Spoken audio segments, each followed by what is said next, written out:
Good afternoon, members. It is now 1:55. Reconvening Wednesday, March 15th, 2023, full council meeting. We are on page 12. Page 12, first reading items. Vice Chair Kia Aina. I move that the first reading items listed on pages 12 to 19 of the agenda pass first reading. Second. It's been moved and seconded. Vice Chair Kia Aina for the explanation. Bill 7 relating to admission fees for the Honolulu Zoo. Bill 8 relating to affordable housing. Bill 9 relating to real property taxation. Bill 10 relating to the legislative budget for the fiscal year July 1st, 2023 to June 30th, 2024. Bill 11 relating to executive operating budget and program for the fiscal year July 1st to 2023 to June 30th, 2024. Bill 12 relating to the executive capital budget and program for the fiscal year July 1st, 2023 to June 30th, 24. Bill 13, authorizing the issuance and sale of general obligation bonds and bond anticipation notes of the City and County of Honolulu in a maximum principal amount equal to the aggregate and the amounts appropriated in the capital budget ordinance of said City and County for the fiscal year ending June 30th, 2024, and specified in said ordinance to be financed from the proceeds of the sale of such bonds and to be expended from the General Improvement Bond Fund, the Highway Improvement Bond Fund, Solid Waste Improvement Bond Fund, or the Housing Development Special Fund. Bill 14 relating to a one-time real property tax credit. Bill 15 determining the real property tax rates for the City and County of Honolulu for the fiscal year July 1st, 2023 to June 30th, 2024. Bill 16 relating to the Honolulu Authority for Rapid Transportation operating budget for the fiscal year July 1st, 2023 to June 30th, 2024. Bill 17 relating to the Honolulu Authority for Rapid Transportation capital budget for the fiscal year July 1st, 2023 to June 30th, 2024. Bill 18 relating to special assignment inspections. Bill 19 relating to public parks. Bill 20 relating to parking. And lastly, Bill 21 relating to the Housing Code. Thank you very much. Mr. Clerk, do we have any in-person registered testifiers for any of the bills listed on page 12 through 19? Mr. Chair, we do if Ms. Iwasa is still around. I'm not. Okay, mahalo.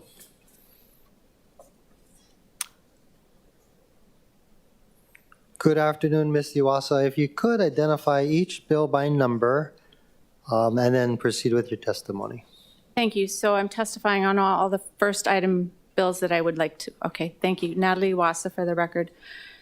I'll start with bill number 9. This bill would increase the threshold for real property tax compromises from $500 to $10,000. And I oppose that. In the last 4 years, there have only been 3 compromises, if I counted correctly and researched properly. And so, when we look at doing this type of policy, it's maybe because it's overly burdensome, and I don't think that's the case. And in fact, if this goes through, more compromises would be passed that do not allow for public input. And there was a number of years ago, there was a nonprofit that I said, hey, you guys better apply. And they didn't. And then they applied for a tax compromise. And that's not what tax compromises are for. They're for people who they move and they have a new property or whatever and miss the deadline. Not for somebody who intentionally doesn't apply. So I oppose that. If you want to keep it, just increase the threshold to 1,000. But I don't think it's reasonable to go to 10,000. My next one is Bill 10 on the legislative budget. I appreciate the disclosure of the council member expense accounts in the presentation. I've asked for that so many years, so it was good to see that. I support the internship program and its flexibility. My concern is with the proposed increases, which are anywhere from like 64% up to over 100% for the city council. And I think before you do that, we really need to have a discussion about whether this council is part-time or full-time.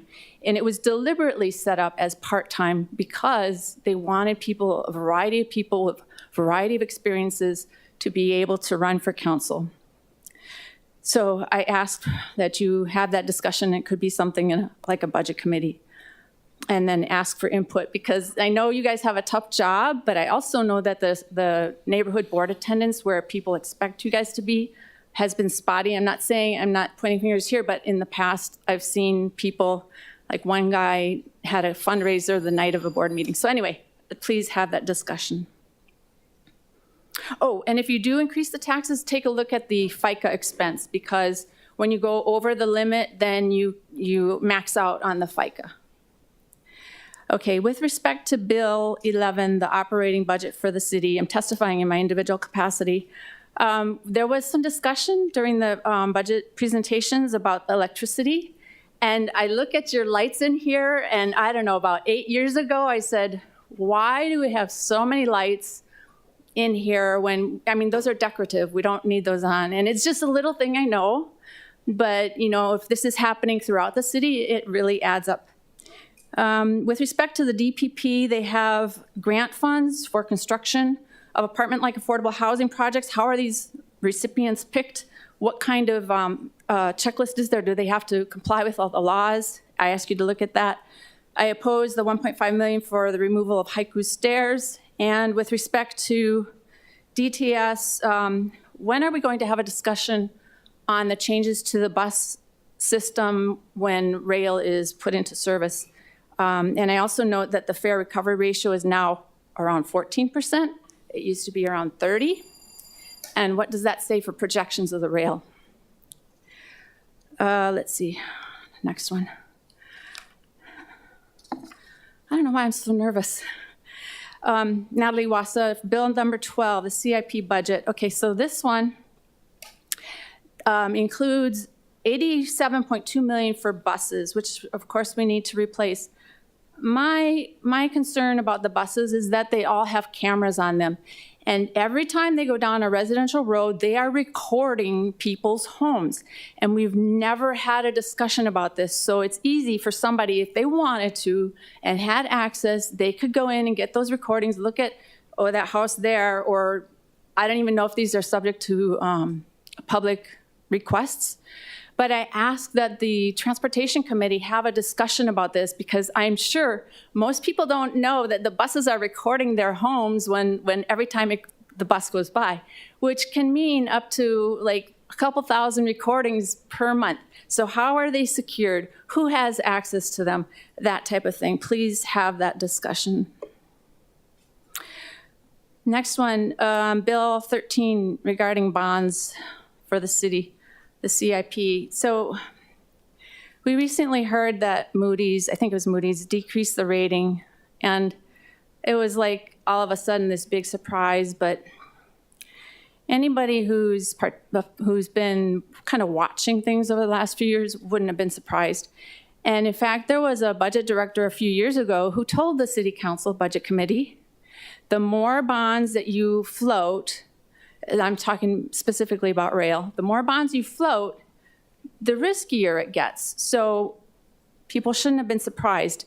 But keep that in mind as you go through and put the CIP budget together, because our debt service is getting to be kind of high. And with the repayment of the rail bonds now, the principal, it's going to go higher. And there was an exception put in a few years ago, but I ask you to take a look at that.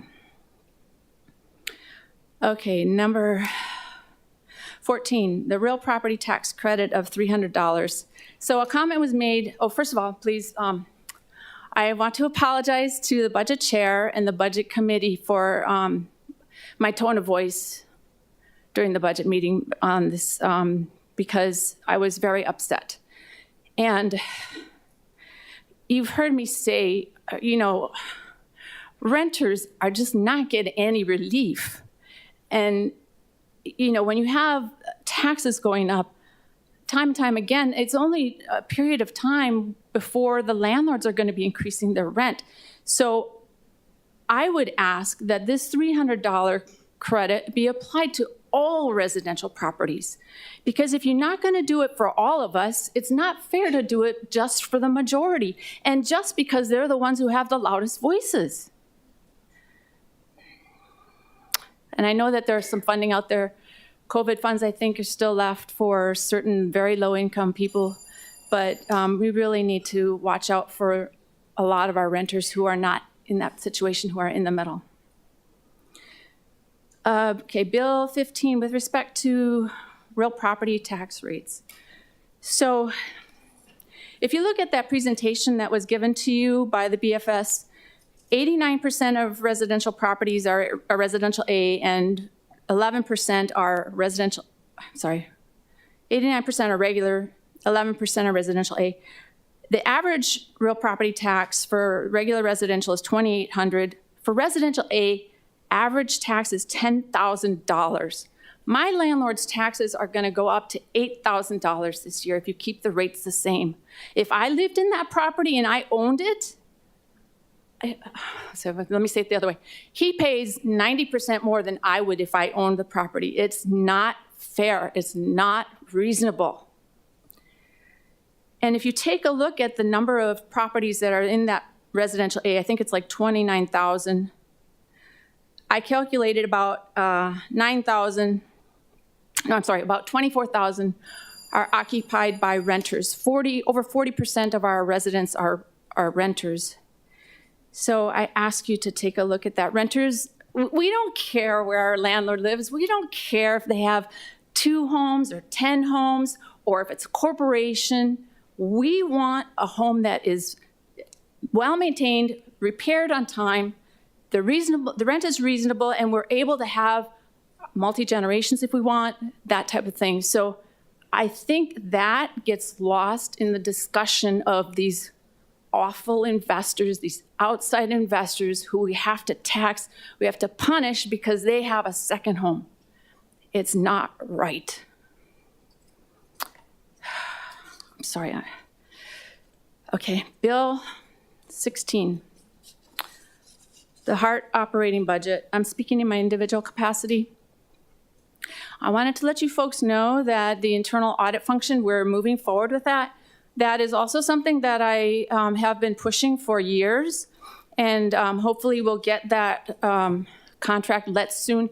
We have funds in the current fiscal year budget for that, so I wanted to update you on that. The other part is that we haven't had a presentation of the cash flow since, I think, June, if my memory serves me correctly. There have been a few budget finance committee meetings. We approved the budget that you see before you. But I think in general, the financial oversight is lacking because we haven't had the proper meetings in place. And I just wanted to express that concern. With respect to Bill 17, the HART CIP, so mainly this is for the new city center guideway and stations contract. There's some other stuff in there. But I didn't see the 6-year plan on the council's website, and you folks should have that. So if you haven't gotten it, I would suggest that you ask for it. I think, however, the current status is that it hasn't been approved by the board, and the reason is that it was, there are some changes that need to be made, and that goes back to the reduced scope that was put into place that we're still waiting for final approval on, but the recovery plan was approved that way. So anyway, I just ask that you request that because you should know what's coming down the pipeline. So thank you, Chair. Thank you, council members. That is my testimony for today. Thank you so much, members. Any questions for Ms. Iwasa? Councilmember Tupola. Ms. Iwasa, just really briefly, in regards to Bills 16 and 17, in relation to HART, do you have any specific recommendations on any changes of those bills, or is your statement just they need more broad oversight? I think I'm just asking you folks to request that information and go through the numbers carefully, because I stated at the meeting, if I had to vote on that budget when it was given to us, the presentation was made, I would have abstained because we didn't have all the information that I would have preferred to see. Okay, so just more broad information being given out, but you don't have any objection with any specific line item? Not at this time. Okay, thank you. Thank you, Mr. Chair. Thank you. Members, any other questions for Natalie Waso? Oh, Chair. Councilmember Dos Santos Tem. Yeah, Chair, this is less of a question, but I want to thank you for coming and sharing your mana'o on these issues. As the Transportation Committee Chair, for the April, May, and June meetings, I'd like to have hearings and briefings on their operational plans as they start to get ready for operations. So I think that it would be really valuable for folks like Ms. Iwasa and others who are concerned about how we're going to start operating the system to attend either in person or on Zoom or on Olelo. Terrific, thank you. I do note that I see Mia Lisa Otis here in person. Would you like to come testify? On first reading bills, I know you signed up for Bill 19, but feel free to testify on any of the first reading bills on pages 12 through 20. Okay. My name is Mia Lisa Otis. I am very disappointed to see Bill 19 introduced suddenly on March 8th. I've been fighting commercialism in Waimanalo for 4 years. I oppose Bill 19 as it stands because it goes against what Waimanalo, Kailua, Kokololio, and North Shore want. Just reading the first paragraph, it says to serve the recreational needs of the public and preserve the natural, historic, and cultural resources of public parks for future generations. Hunananiho is a very sacred cultural site, and we fought hard to protect it with the help of our council member, Esther Kia Aina. It is the first landing with bones and artifacts dating back to 800 AD. We created Bill 38 into Ordinance 22-3 to protect all of Waimanalo. Before this, you could see 13 limos in the park and revolving weddings, and other money makers like commercial picnics, unsafe parties, and tour buses. This bill also encroaches on our personal space by allowing access to our neighborhood backyard beach right-of-ways. How is commercialism preserving this? It's exploiting it. Waimanalo is not for sale.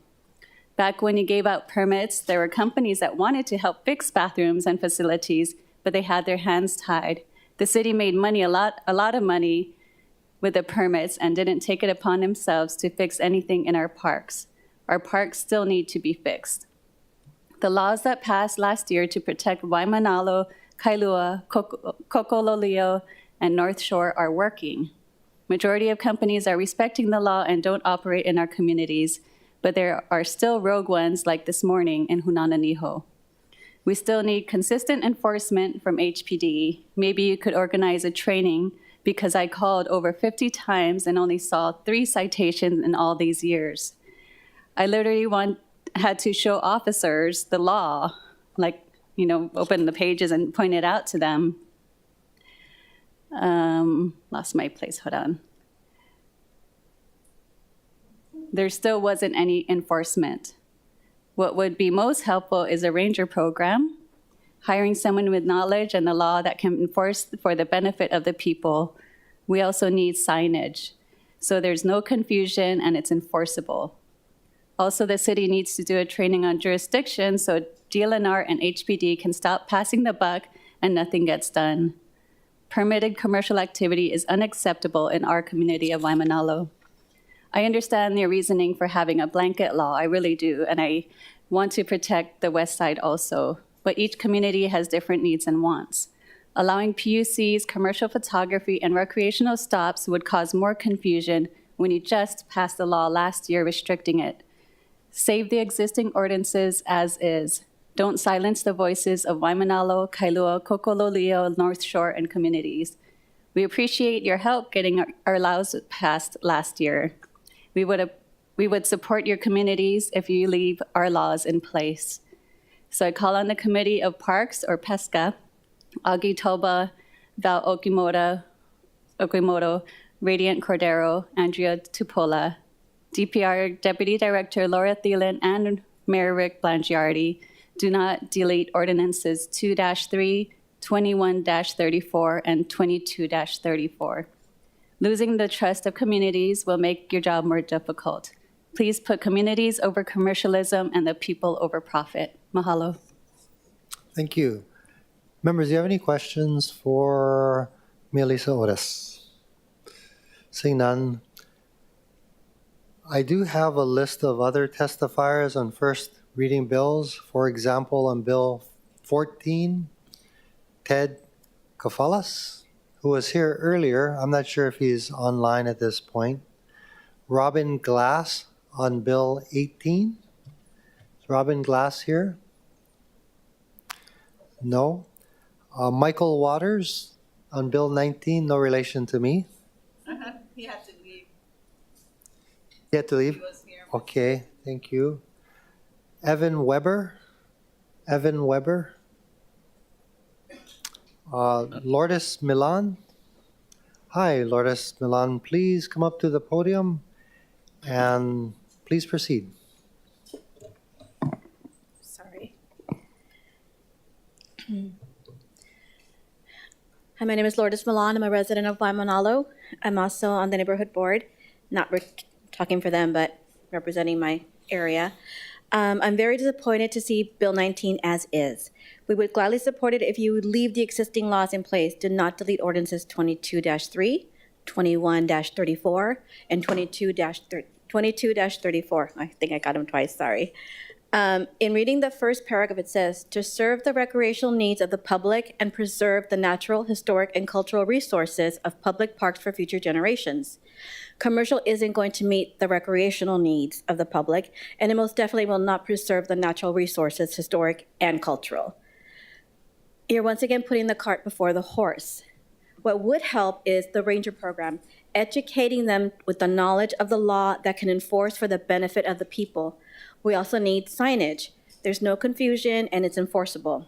Also, the city needs to do training on jurisdiction between DLNR and HPD so they can stop going back and forth and not knowing who handles what and when. The laws that passed last year to protect Waimanalo, Kailua, and North Shore are working. Majority of the companies are respecting the law and don't operate in our communities. The INA is not for sale. Save the existing ordinance as is. Mahalo. Thank you very much. Members, any questions? Seeing none, next I have Lisa Cates. Is Lisa Cates here? The testifier is not logged on. Thank you. Is Ingrid Peterson? I believe Ingrid Peterson has logged on. Welcome. Thank you for your patience. Please proceed. Okay, do I have 1 minute or a little bit longer? Mr. Clerk? I have two versions. Yes, you have 1 minute. Okay, I'll do the shorter one. I practiced. Okay, starting now. Okay, aloha. My name is Ingrid Peterson. My husband and I live in my childhood home in the Kalama area of Kailua that my family has had since 1963. My husband is third generation Kailua. My mother helped create Kalama Beach Park when she was on Kailua Neighborhood Board. My husband and I strongly oppose Bill 19 unless it is amended to return Waimanalo, Lanikai, and Kailua beaches to being exempted from commercial activities aimed at tourists. These beaches are so very popular with tourists that Bill 19 would cause them to once again be overwhelmed by commercial over-tourism. Two details. One, commercial vehicles for fewer than 12 passengers should not be allowed. I read the bill, at least how it existed yesterday. Two, don't bring back the nightmare of Lanikai residents being unable to get in and out of their neighborhood in a timely manner. We fought hard for these exemptions in 2012. Don't bring them back. Mahalo nui loa. Thank you. Members, any questions for the testifier? Seeing none, next I have Susan O'Donnell.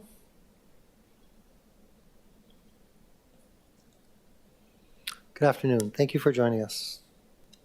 Good afternoon. Thank you, Chair Waters. My name is Susan O'Donnell, and I'm testifying on behalf of the Oahu Wedding Association, which is a 501c6 trade organization of wedding industry businesses on the island of Oahu.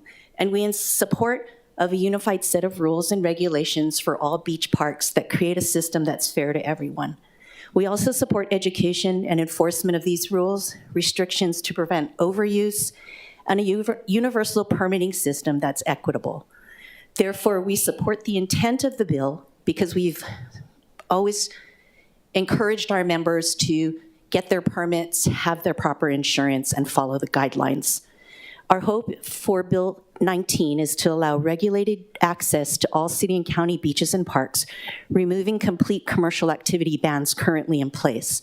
Much of this commercial activity being pushed out of the communities directly affects local residents that live in these communities. And some of the commercial activities include special event filming for family, graduation, weddings, memorials, and celebrations of life. And some of these are currently banned. We just want to be a part of solutions. And we'd like to be involved in the process and have been in contact with Director Thielen to see what our organization can do to help educate and work the permitting process between the city and county rules and deal in our state wiki permit rules. Thank you for your consideration. Thank you very much. Members, any questions for the testifier? Seeing none. Next, I have Raquel Achiu. Raquel Achiu, is she signed on, Mr. Clerk? Yes, she is. We're trying to get her on. Hello, can you hear me? We can. Good afternoon. Please proceed. Good afternoon. Thank you so much. Hello, everyone. Just with regard, Raquel Achu, North Shore, just with regard to Bill 19, as much as I support regulation efforts to protect our public parks and public beach parks, I'm just concerned that this bill could ultimately rescind the specific regulation that exists in Bill 38 of 2021. As you consider this effort, I just really respectfully ask that serious consideration be placed in what has already been imposed through Bill 38 and continue to protect that. Additionally, whatever we move forward with, enforcement is a huge issue. Currently, Bill 38 is somewhat effective due to community enforcement. Anything that we propose moving forward needs to have a solid enforcement plan. And I think that would help us greatly in that aspect. Big companies have been very obedient to what we've put in, but we are inundated with the smaller businesses that just blatantly disregard. So I look forward to following this measure and contributing where I can. Mahalo. Thank you so much. Members, any questions? Seeing none. Next, I have Sterling Higa on Bill 21.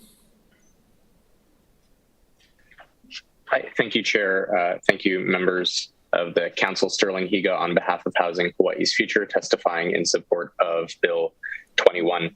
This is an important measure that will allow for the conversion of commercial properties into residential properties.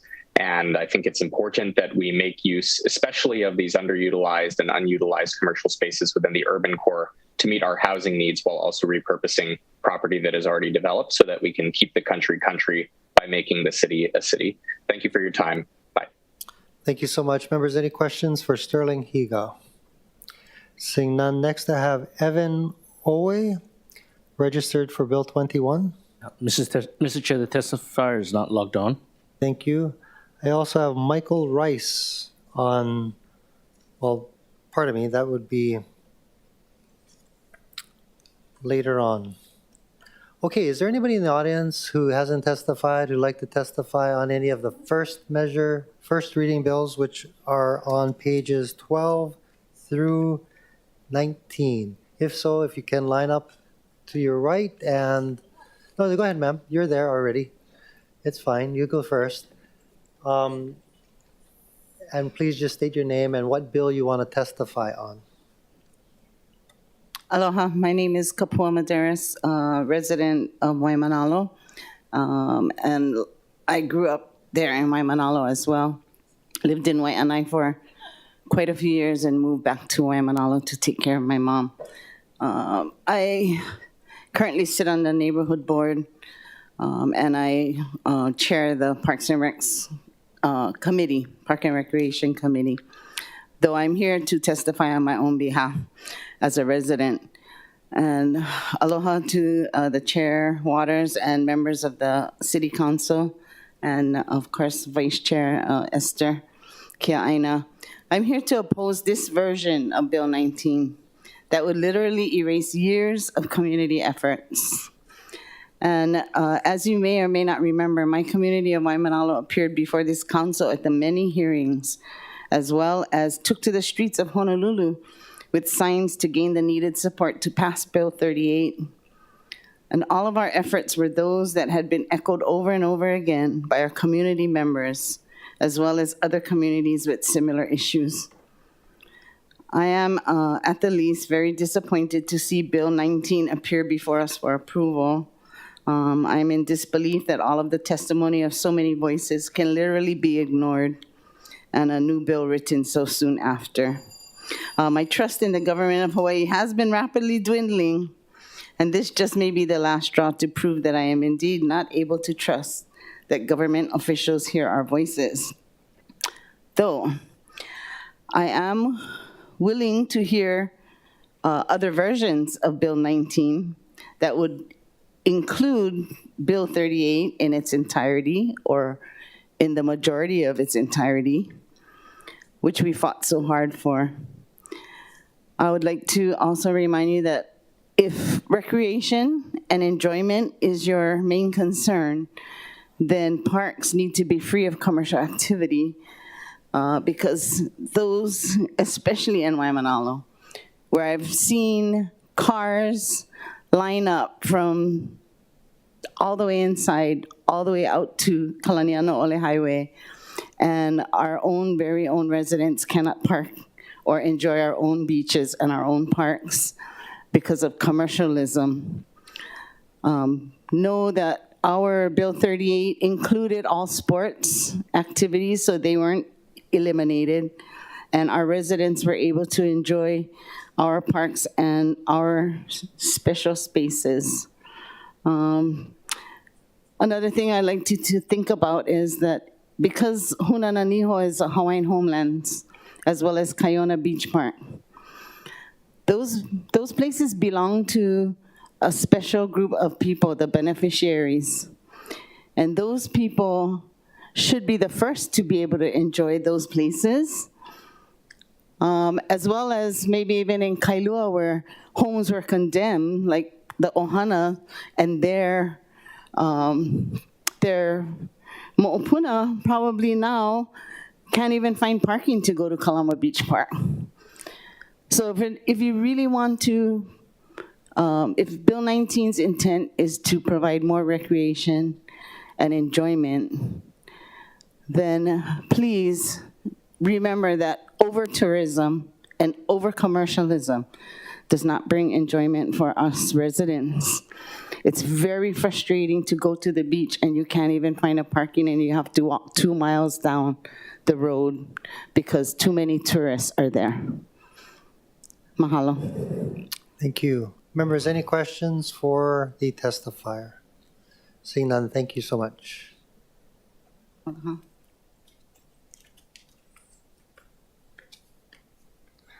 Good afternoon. My name is Michael Waters. I am here on behalf of myself, but I am in the tourism business. And everything that the community is about to say here today is totally true. It's totally true. When it's done wrong or even when it's done well, it's totally true.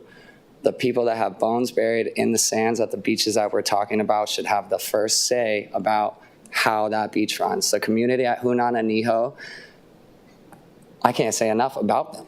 Yeah, I wish I could take a van there. I do. I totally, totally do.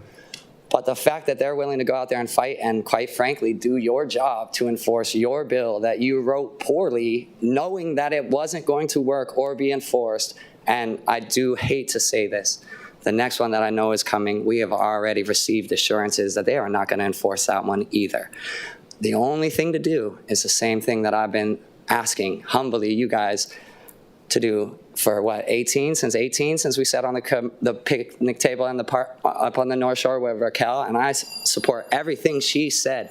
The community is the only reason why that bill is being enforced. My first job ever for 5 years was with the Parks Department. Nothing is going to happen with the current person in charge of the Parks Department. There is no solution. I have a very close relationship with CHNA. They're the reason why I'm not homeless.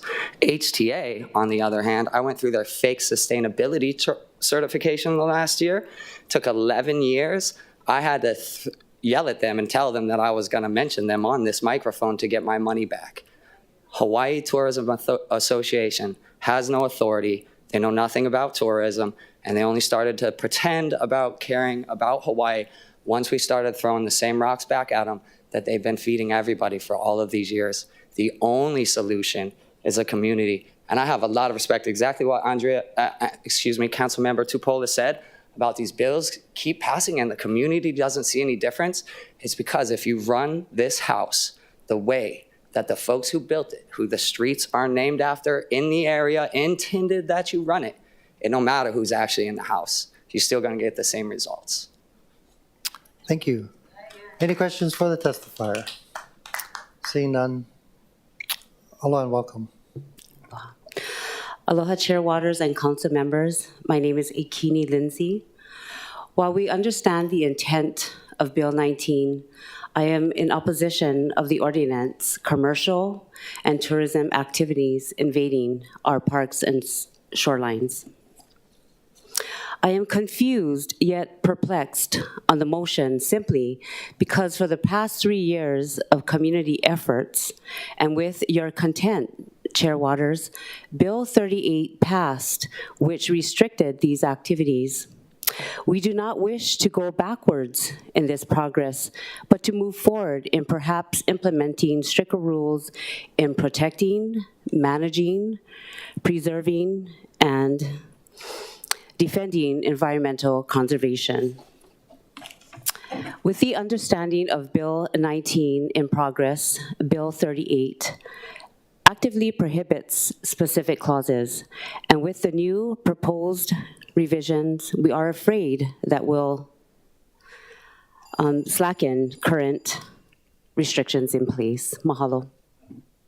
Thank you. Members, any questions? Seeing none.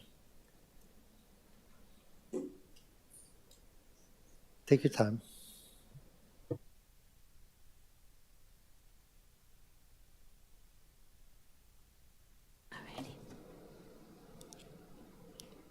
Aloha once again, Chair, Vice Chair, and also the members, council members. Okay.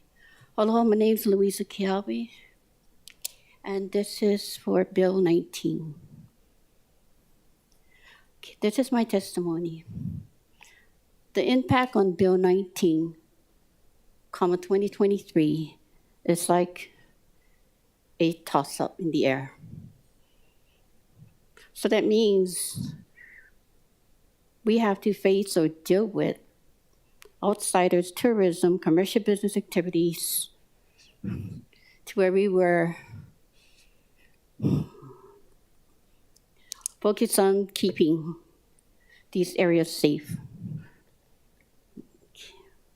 First is Bill 38 Ordinance 22-3 is in law for Waimanalo, Kailua, North Shore, and other city and county parks on Oahu. What we need is to keep our city and county parks safe, for one, balanced, and in peace, to prevent future problems or issues. So just a reminder, Hunalaniho is a sacred burial place known as the Iwi Kupunas in Waimanalo. And also it's an urban and rural place.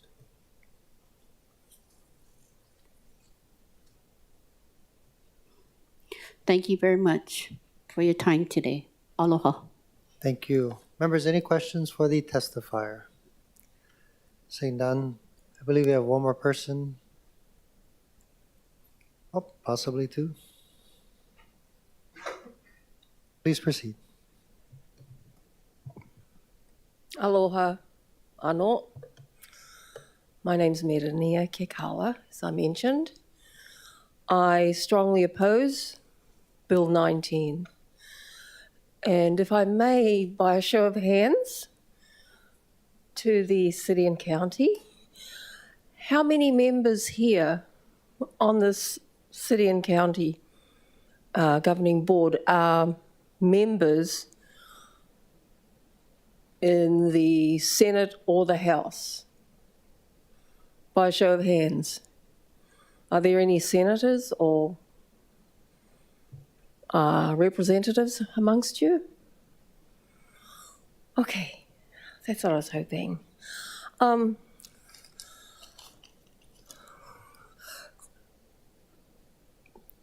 with all due respect to this governing board, I would like to question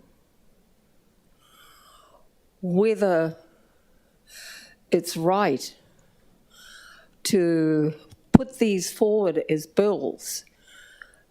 As you know, a bill is an enactment into law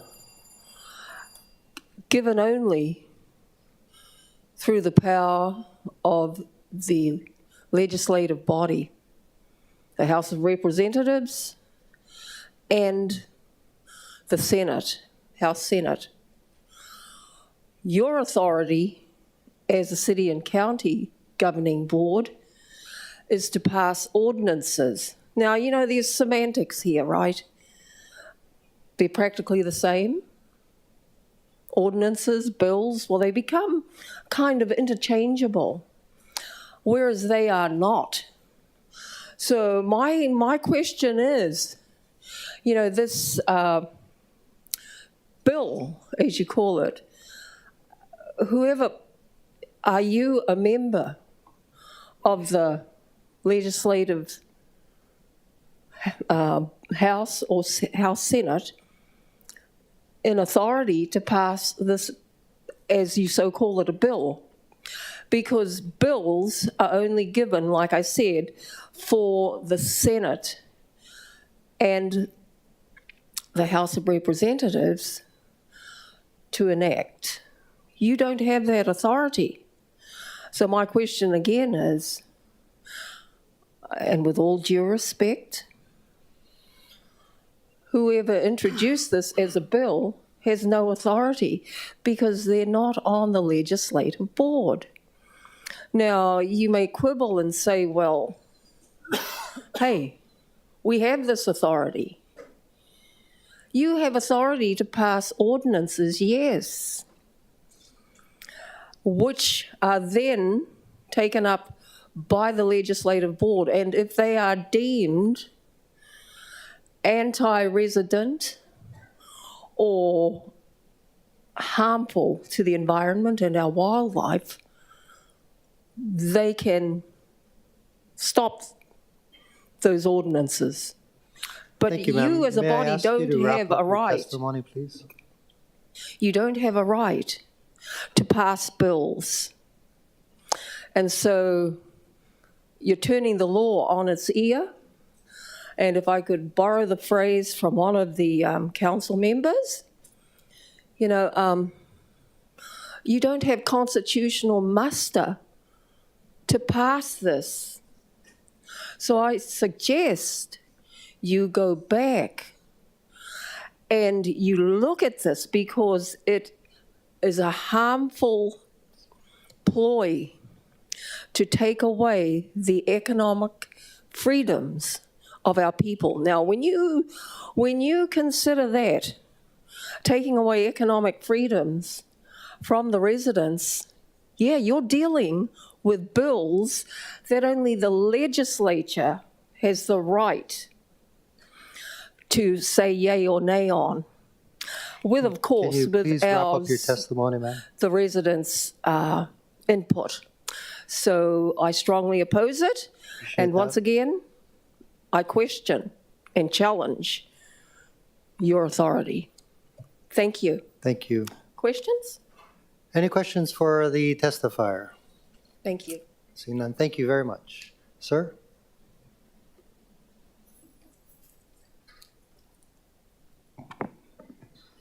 Hello, Council, Speaker Waters. My name is Ariel Moda. I'm a tour guide by profession, so this bill is not the answer. I'm opposed to this bill because it doesn't fulfill the wishes of the community.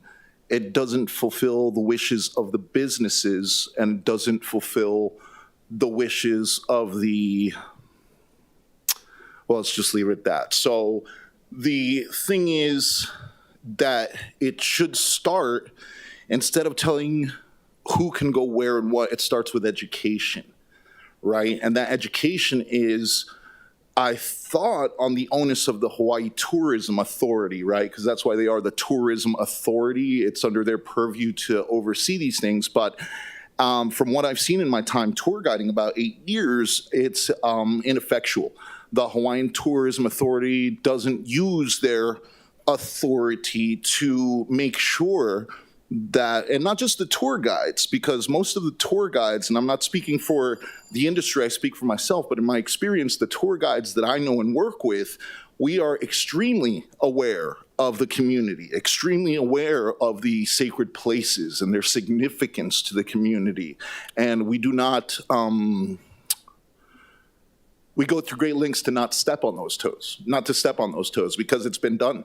It's been done. It has been done here like it's been done all over the world since the history of colonization itself. But the point of the fact, it starts with education. You let the tour guides know, and you enforce, tour guide registration, the state course, the state certification course. I was certified by the state, but it doesn't mean anything. It just means I know a little bit more. You know what I mean? There's never been somebody to come down and say, hey, you idiots, don't bring 35 people down into Hunananiho because that's Iwi Kupuna down there. You have to respect that place.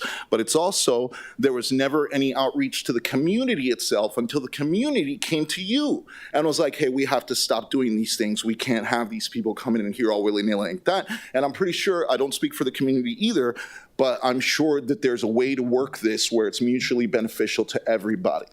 You know what I mean? There's room for compromise. There is room for all of us to be able to reach the ends that we need and do all the things we need to do by coming together. As far as passing laws and all this kind of stuff, it doesn't mean anything until you yourselves as an agency, not the council proverbially, as agencies of the state, you need to use that authority to do what's right for the community.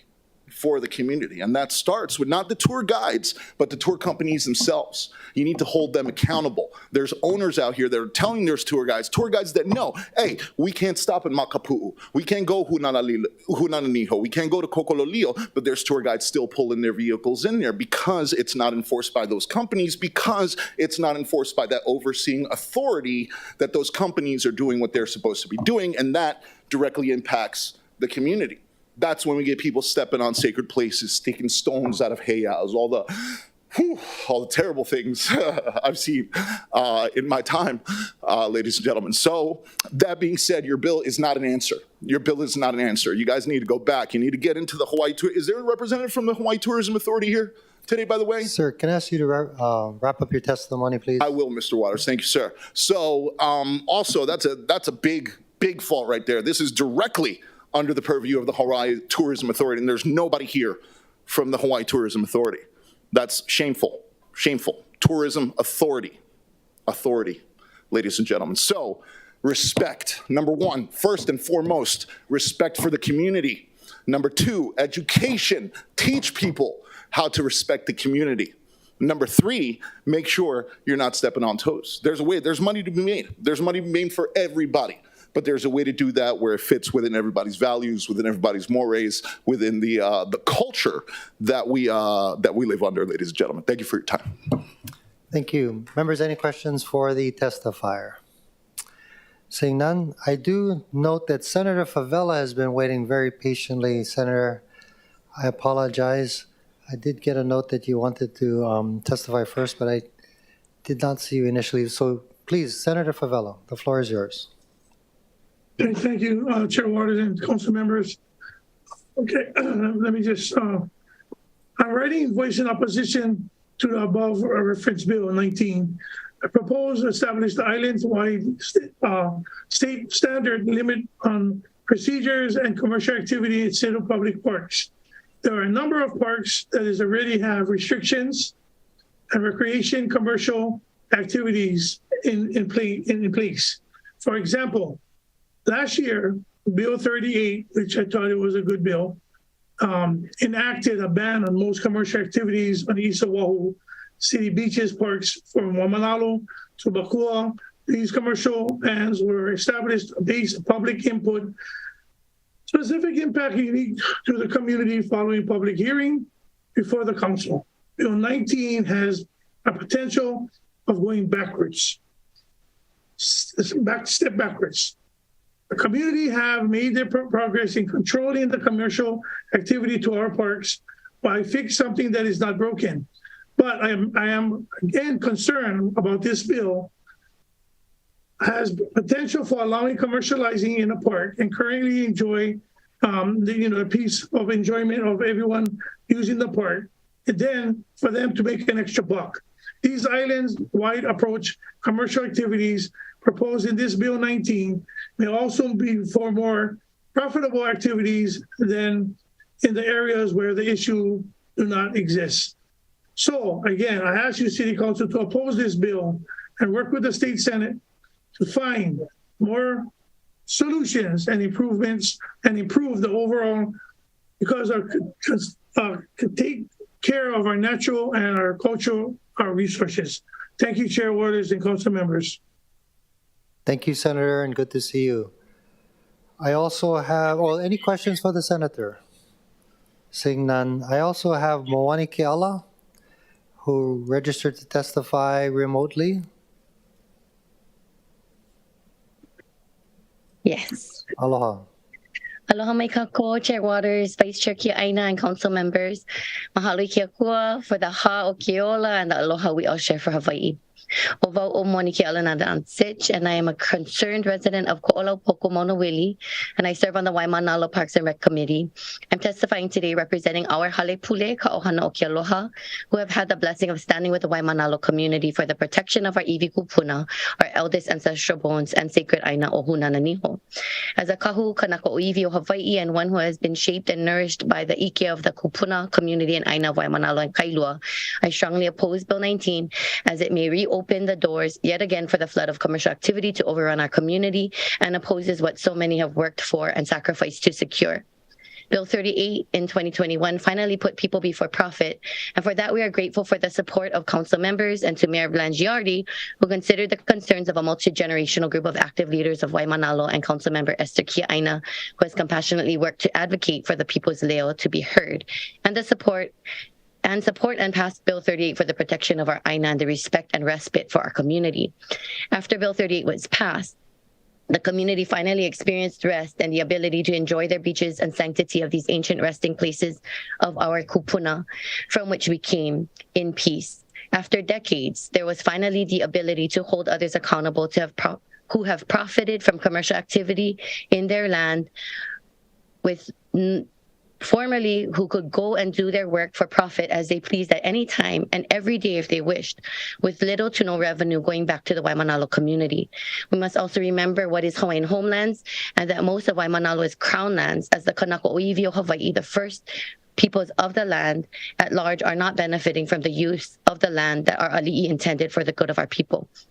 Over the many years, and I'm wrapping up, over the many years, Waimanalo is increasingly and disproportionately used for commercial activity. Please help reassure the people that they are seen and heard, and that Bill 38 was not just an attempt to appease them temporarily, but that the real concerns of the community are taken seriously and heeded to preserve the natural, historic, and cultural resources of public parks, such as Hunananiho, for future generations, while serving the recreational needs of the public.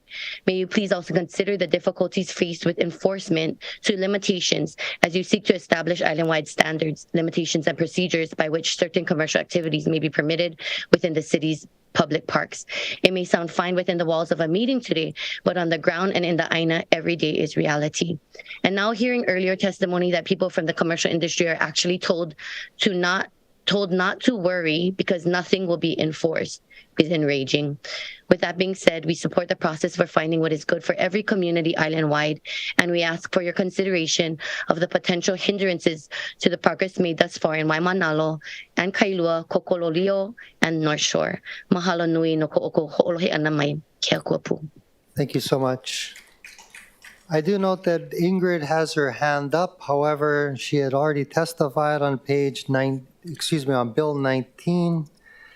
So if you are testifying on another measure, I'm happy to allow it. Otherwise, we'd have you testify at the committee hearing. This is to Ingrid on remote testimony. I'm happy to acknowledge you in a minute. Ingrid, are you testifying on another measure other than Bill 19? I just want to make a correction of fact. No. Another testifier that I agree with said something. Pardon me. Are you testifying on anything other than Bill 19? I take that as a no. We do have more people who wish to testify on Bill 19, as well as all the other bills on pages 12 through 19. So, ma'am, I see you here standing. Please come forward to the microphone and please proceed.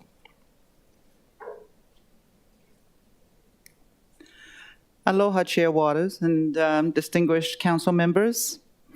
Well, I never thought I was going to see you again so soon. It was only 3 months ago that less than 3 months ago before Christmas that we were here from Hau'ula to push or support Bill 48. So you pretty much really know why we came then and why we pushed for it, and I want to thank you for pushing it through, as well as the mayor. Until last night, in fact, we had an amazing Christmas. We celebrated our win and thought it was all done until last night. We got a call from Waimanalo saying, hey, this thing is up 19. So hence we are here. What I would like to push is that whatever it is, this is politics, I guess. This is what politics is like. And this is coming from us from grassroots level. We don't understand this. Something was passed, and then like the senator said, we've already gone through the process, and now it's getting reversed. So I totally oppose this. And just for the uniqueness of the different beaches, especially in Hau'ula, Kokololio Beach, as well as Hau'ula Beach Park, that is our gathering place. That's our constitutional right to gather there because, there are no state or city facilities, recreational facilities for us to gather back there, rural. We're grassroots back there. And so the beaches, these beach parks is where we have our memorial services. We memorialize our loved ones. We have reunions. As you know, we've already noted all this. So I just want to have us having these, and this is daily. Also, this is a designated camping ground, beach park. And to get to camp there, the ohana from all over the island, we plan, and to get permitted, we have to come back here after the 1st of January, and we stand in line to get a permit. Now, this is island-wide. This is not just us back there. And so I'm just saying, I totally oppose this. We want to maintain and perpetuate our traditional cultural values where we can gather as ohana, as families, and show our aloha to each other. Mahalo. Thank you. We also have an additional in-person testifier. Please proceed. Aloha mai kākou, o Sylvia Ko'inoa. I come from the Hau'ula and Laie, Ahapua'a. I have read this draft, and yes, it is a good place to start, and I appreciate those members of this administration who have put in the time and effort to draft this bill. But after all, we've waited over 10 years for this bill. In the beginning of the bill, it reads, "The purpose of this ordinance is to codify, to serve the recreational needs of the public and preserve the natural land, history, and cultural resources." What does codify mean? It means to arrange laws and rules into a systematic code. In this bill, I found no specific verbiage that supports the goal to preserve natural, historic, and cultural resources of the public park. There is no specifics to establish standards and limitations that have been said that's what this goal is for. Instead, I see recreational stops being given to those who have a permit between Monday to Friday, 8 a.m. to 5 p.m. 3 commercial vehicles at one time in the park, and each vehicle may stay up to 90 minutes. Up to 10 commercial vehicles a day at the park. These are the specifics in this ordinance. These are not goals and standards. There's no limitations in here. Let me just bring to your attention, you have named 67 beach support parks. Of these 67 parks, 16 fought to prohibit commercial activity because there are 16 parks that all the commercial tour buses stop at.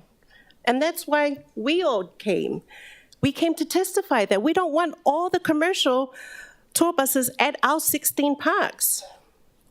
So in this new bill, you want to make all these 67 parks available to commercial activities 5 days a week, Monday to Friday, 8 a.m. to 5 p.m.? This is why we're angry. This is why this ordinance does not fit, and it should not be passed to the next hearing. In fact, I would like to see the Department of Parks and Recreation invite us to be part of the process. Invite us. I got this ordinance 9 o'clock last night. I woke up at 3. I've been reading this 28-page ordinance since 3 o'clock, and we have been here since 9 a.m. waiting for our chance to voice our feelings. So, ladies and gentlemen, I do not support Bill 19. Thank you. Thank you so much. Members, any questions for this testifier? Is there anybody else that would just like to testify? Please come forward. So aloha, Tara Rojas. I'm here to oppose Bill 19. We already have laws in place to protect Kailua, Waimanalo, and North Shore. Each community knows what their needs are the best. Please do not pass this Bill 19, this island-wide approach to regulating commercial activity at city parks and beaches. We need to really understand that Hawaii is Hawaii because of Kanaka Maoli and because of their ikipuna mindset. We're here to protect what we have. It's not for sale. So please respect all of the years of effort that the communities have put in together to preserve and to maintain their community as it should be. So Hawaii is not for sale. Hawaii is the aina of Kanaka Maoli. Mahalo. Thank you. Hello and welcome. Aloha, Chair Waters and the members of the council. My name is Heleni Sonoda Pale. I am from Kuli'o Oahu, and I am in opposition to Bill 19. Tourism is out of control in Hawaii, and we need some controls. You give them an inch in public spaces, and they end up taking a mile. We have to fight for spaces at our public parks and beaches. And as a mother of 2 sons who paddle, I know this firsthand how difficult it is sometimes to actually practice paddling, which is a cultural practice, when there are speedboats and all kinds of commercial activities going around. It's very dangerous, especially in Maunalua Bay. I've called DLNR multiple times about the activities in that bay that are illegal. So I also was one of the organizers for Laniakea protest along with the Huio He'enalu, where we occupied the beach and protected the honu, which are being harassed daily by tourists who go to that beach and take pictures with them and basically violate the law. There's no one, we have an issue with enforcement here, and I think the community is fed up with commercial activity on the beaches. So I oppose Bill 19. Thank you. Wow. Thank you so much. I believe we're in discussion now, but I do want to say a few words and start off the conversation. I think Moani Keala said it best, that this is a process, it's a vehicle. Because what's been happening is individual council members have been introducing measures that will ban commercial activity at particular beach parks and other places. And what ends up happening is that it moves over to the beach park or park that's neighboring. For example, if in Waimanalo, we banned commercial activity, they're coming to Hawaii Kai. So the idea here is to take a look at the whole island, which is what you all testified to when we originally did this. Now, I agree with you that this bill needs a lot of work. It really does. But if you can think about it this way, that the idea is for each one of us on the council to identify with our parks chair when it goes to parks, which bills we will accept commercial activity and which parks we do not accept commercial activity. And I fully expect council member from the Windward side to include your parks in this bill. I fully expect that. And I would expect nothing less, actually. And I will do the same in my district, and I assume everybody else will. And by the way, this bill is a vehicle where we can ban commercial activity on the entire island. It could go that far. Or we could go through it community by community and decide together where this should happen. So I hear what you folks are saying. I respect what everybody's saying at the same time, but it is a process. And by the way, there's no even guarantee that this bill is going to come out of the Parks Committee, right? But it is first reading, and I introduced this bill on behalf of the administration, and I've asked them to do it because we need to get a handle on this. I hear what you're saying. We've heard it, well, we have 10 million visitors to this state. We saw what it was like during COVID when we didn't have all these visitors and how our beach parks were usable.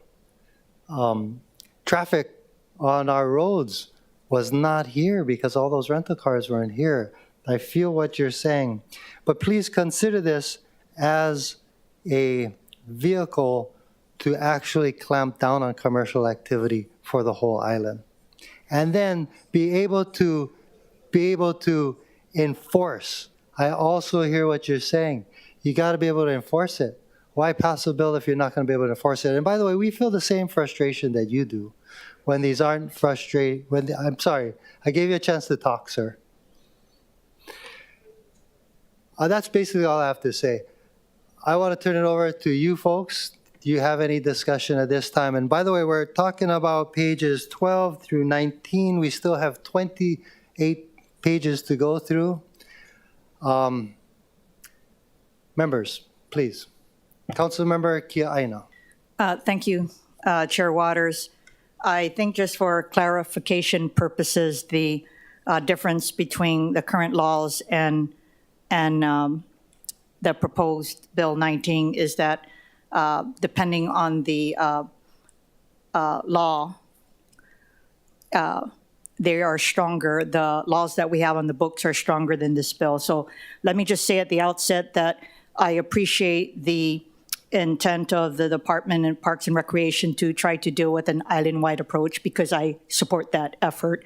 And I do want relief for other parks, even if we all have unique circumstances. I do have concerns, of course, about reopening Kailua beach parks to commercial activities, which have been banned for a decade. And of course, at the outset, the establishment of these parks displaced Native Hawaiian families through condemnation. And I don't think at the time that they were forced to turn over these lands that they would have envisioned today what is in place there. So I'm quite certain if we reached out to them, they would say that they wouldn't like for us to weaken the laws that currently exist.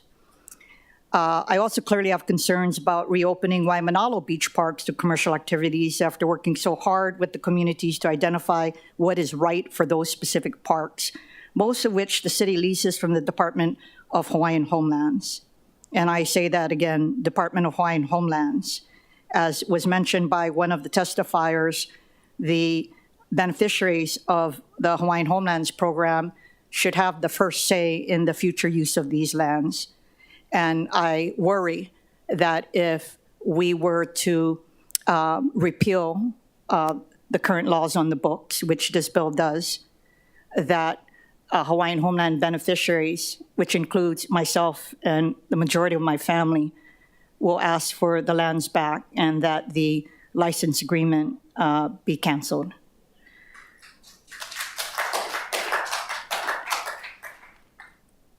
Again, however, for my colleagues in the community, I do understand the need for the bill. So in my view, I'm going to be voting no today, but I do want to work with the chair of the committee as well as my other colleagues because I believe that there's a good in the bill. I am discomforted about the fact that it repeals the current law. So at a minimum, if this, when we move to committee, if we were to strike out the portions repealing, for me, that is a baseline dialogue for me to move this bill forward. Thank you so much. Thank you, Vice Chair. Councilmember Wire, followed by Councilmember Tolba. Thank you, Chair. And just to start, I think my preference would be for Bill 1, or for the bill to be deferred, understanding what that means given its first reading. Otherwise, I'd be voting no as well. And mainly just because of, I think, the discomfort that it's caused the community. I know we've talked about this at some of the community association meetings over the past couple months, that Parks was working on a holistic framework. And so I think the goal is to avoid, these situations where everyone has to run around with a copy of the bill at each particular beach park to get HPD to enforce, to have a permitting process where the parks that we do have where we do have commercial activity are very clear cut, so enforcement's easy and we can easily regulate the type of activities going on. I mean, to be fair, I was, when I initially looked at it, I know I talked to, some of the testifiers this weekend about it, and it wasn't necessarily what I anticipated, but I do see it as the beginning point of the conversation. But again, understanding that, it just got posted, ended up on agenda, and apologize for folks that spent, all night reading it. I did, Auntie Sylvia, try to call you this morning when I got your message, but I think that's what I want to avoid, right? This discomfort and uncertainty, because I do think this begins the conversation we need to have, but I would feel more comfortable if we can engage the community before it moves forward, understanding, other folks may have differences of opinion on how to proceed, but just wanted to say that and appreciate everyone coming down to share. Councilmember Tolba, followed by Councilmember Cordero. Thank you, Chair, and I do appreciate all the people that testified today, and I agree. I think this is a healthy discussion, and I'd like to call up the Director of Parks and Rec. I would like to hear, her thoughts and what she heard from today, and why was a lot of this proposed, because I would love to have a healthy discussion because it's warranted. Thank you, Councilmember Tolba, and good afternoon, Director Thielen. Thank you for joining us. Please proceed, Councilmember Tolba. Good afternoon, Council Chair, members of the Council. Thank you for the opportunity to testify. I guess what I want to say, first of all, is I really appreciate all the people who came out to testify. I think it just shows how important our parks are to the general public. And I did hear some very good points in the testimony that was raised today. The administration understands that this bill is just a starting point for the discussion. We need to have something on the table to kind of focus the attention around the discussion for an island-wide approach. I did hear, while many people who come from communities that worked diligently over the years to get restrictions in place at certain parks, I don't think many of them oppose putting restrictions in other parks that would have an island-wide approach. So I think a lot of the opposition today came from communities that would like to keep the special restrictions that they have in place on their parks, but are not necessarily opposing the measures in the bill in other locations. So I think it's worthwhile to continue the discussion. We fully expect to have amendments to the bill. We'll continue to listen to testimony and work with council members.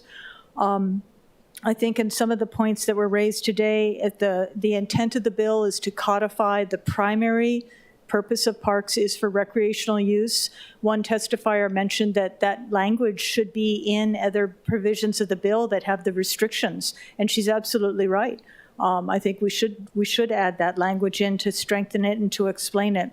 I think Council Chair, you mentioned that the bill can become a vehicle for expanding additional restrictions or maybe identifying locations where perhaps we would want to have activities and then have bans in other locations. And we are certainly open to that conversation because communities may want to deal with it in that manner. I think the thing that we would recommend, though, is people do want whatever we end up with to be enforceable. So we spent a lot of time in this bill thinking about enforceability. And where possible, we've shifted certain activities that are commercial activities into a way that we think it would be more enforceable, where it would be a decriminalized citation, which would be simpler to enforce than to take it through the petty misdemeanor process. And we know that that can be improved, but we think it's a worthwhile discussion. And we would ask the council to advance the bill to committee where we can have more discussion. The administration is not rushing this discussion. We're not pushing to say, take it to committee, then back to second reading and committee and back to second reading.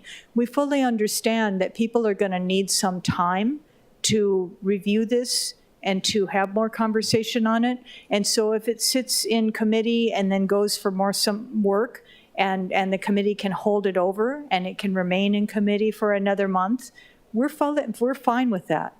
We do not want to rush the conversation. We think people need time to be able to bring their thoughts to the table. But again, we need to start the conversation. It's not fair to just push the problem to the next community and the next community and the next community.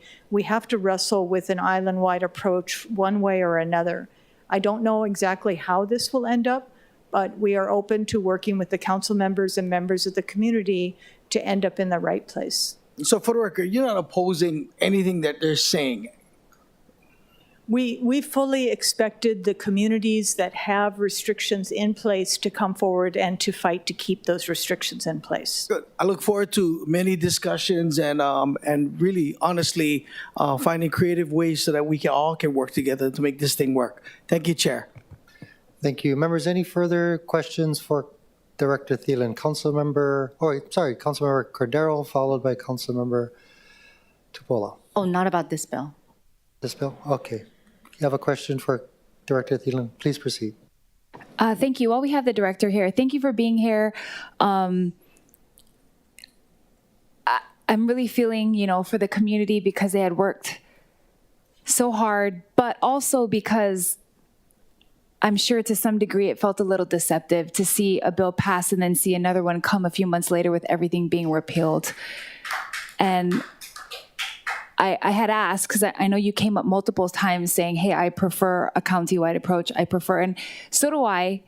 But one of the things that I had seen in this bill is that many of these activities are suggested to be permitted, meaning they have to have a permit sign in front if they're a van. They have to have a permit to do, X, Y, whatever filming activities, which we kind of didn't have a lot of that, to be honest. We didn't have a way to say, hey, they're allowed to be here. These guys are not. This is just a suggestion, but I'm guessing with your admin roles or maybe just within your department, you guys are going to determine how many permits get issued. So granted that it says, oh, from 8 to 5, but they still going to need a permit, meaning that you guys can still control that, say, such and such a beach, they get 0 permits. This beach, they get 3 or 4. Because I'm just saying all of our parks are different sizes, different capacities. Some can handle larger thresholds and some cannot. So is that something that the administration has considered? Yes, the bill would set in law a ceiling, and then the way the bill is written is it does have a ceiling for the number of permits that could be issued for tour vehicles for any particular park and the number that would be allowed at any particular time. But the bill as written would also give the department the authority to pass administrative rules to put further restrictions in place. So the way, and again, this is just the starting point for discussion, but what we put in front of you is that the council would set the policy of the ceiling, the maximum, to give the communities island-wide and the industry kind of nothing can go higher than this, but then give authority to the department to be able to identify other locations that may need to be more restricted, either because of limitations on the facilities there or because of sensitive areas. Agreed. I think limitations on the facilities, but also proximity of homes. I remember that was a huge, well, for us it is because there's homes right up against the park. So really it is just their everyday quality of life that suffers because of it. So, definitely I want to see this happen, but I do think that lots of careful, thoughtful changes need to happen. But I appreciate the statement you made that we're going to take our time to take all of these things into consideration. Thank you, Mr. Chair. Thank you. Members, any further questions for the director? Seeing none, thank you so much. Members, we're in discussion still on all measures on pages 12 through 19. But before we go off of Bill 19, I just had another comment. I have illegal surf schools in Waikiki, and I've complained to the Parks Department, then it's been tough to enforce that. One of the ideas was if you say you have to have a permit and they don't have a permit, then hopefully HPD or the Parks Department then have authority to say, you don't have a permit, you got to get out of here, right? That's just the idea. And again, this is the marketplace of ideas. So the fact that we actually are having discussion, I agree with Parks Chair Tolba, that it's healthy. It's good to do that. Councilmember Corderos. Thank you. I would like to provide comments or have discussion and questions regarding Bills 11 and 12, the executive operating and executive capital. Please proceed. Okay, thank you. My questions, and if it's okay, because I want to refer to the mayor's State of the City address that we all got to attend. Normally, we are missing a few members, and it was my first time too, but it was very interesting to hear about these things. And since it came after our week-long budget hearings, it just came up in my mind often, where can I find these things in the budget?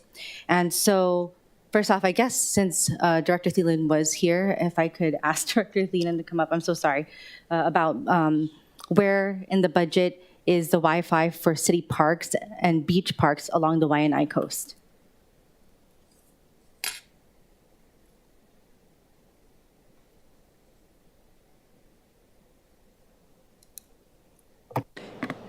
Thank you for the question, Budget Chair Cordero. I have spoken with Roger Morton in the past, the Director of the Department of Transportation Services, and I know he is going to be doing, that department's going to be doing some improvements out through Waianae and the Leeward Coast, and he had mentioned about the ability to bring wireless to the parks. So I would defer to him about whether that's something that's in his budget or that it's supplemental. And then I know just because GTS, they often are dealing with federal dollars as well. I'm not quite sure if it is GTS, the source of funding, and I would have to defer to him. And then it's possible that it was a different initiative. And so I would have to defer to the mayor's office. But it's not something that's in the parks budget. It's something that, we want to work across the city organizations to utilize funds to help communities, and parks are definitely a location where we can help communities. Okay, thank you. I guess is Budget Director here, Director Kawano.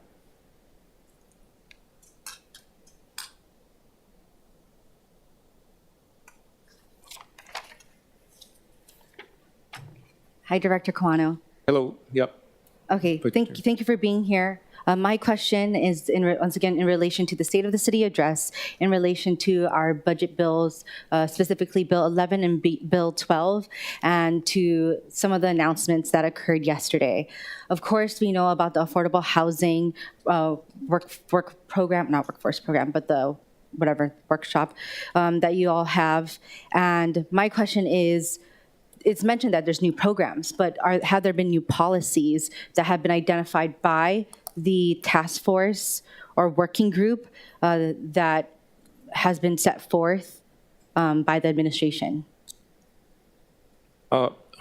So is your question whether the Affordable Housing Working Group has new policies?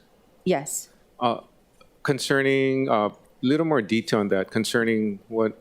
Well, yesterday and also in the housing plan that was provided to the council, it listed a lot of properties that were acquired by the past administration and things that may have good intention but still have no plan to build or increase our affordable housing stock. But once again, there are new programs and properties listed, but are there new policies from the city administration, from that working group? You know, I don't think I can answer that question right now. I would have to defer to MDO. It might be better if you, and you know, with all due respect, if you send in the question, add to the budget communication 10 that we have, and then we can collectively respond to it.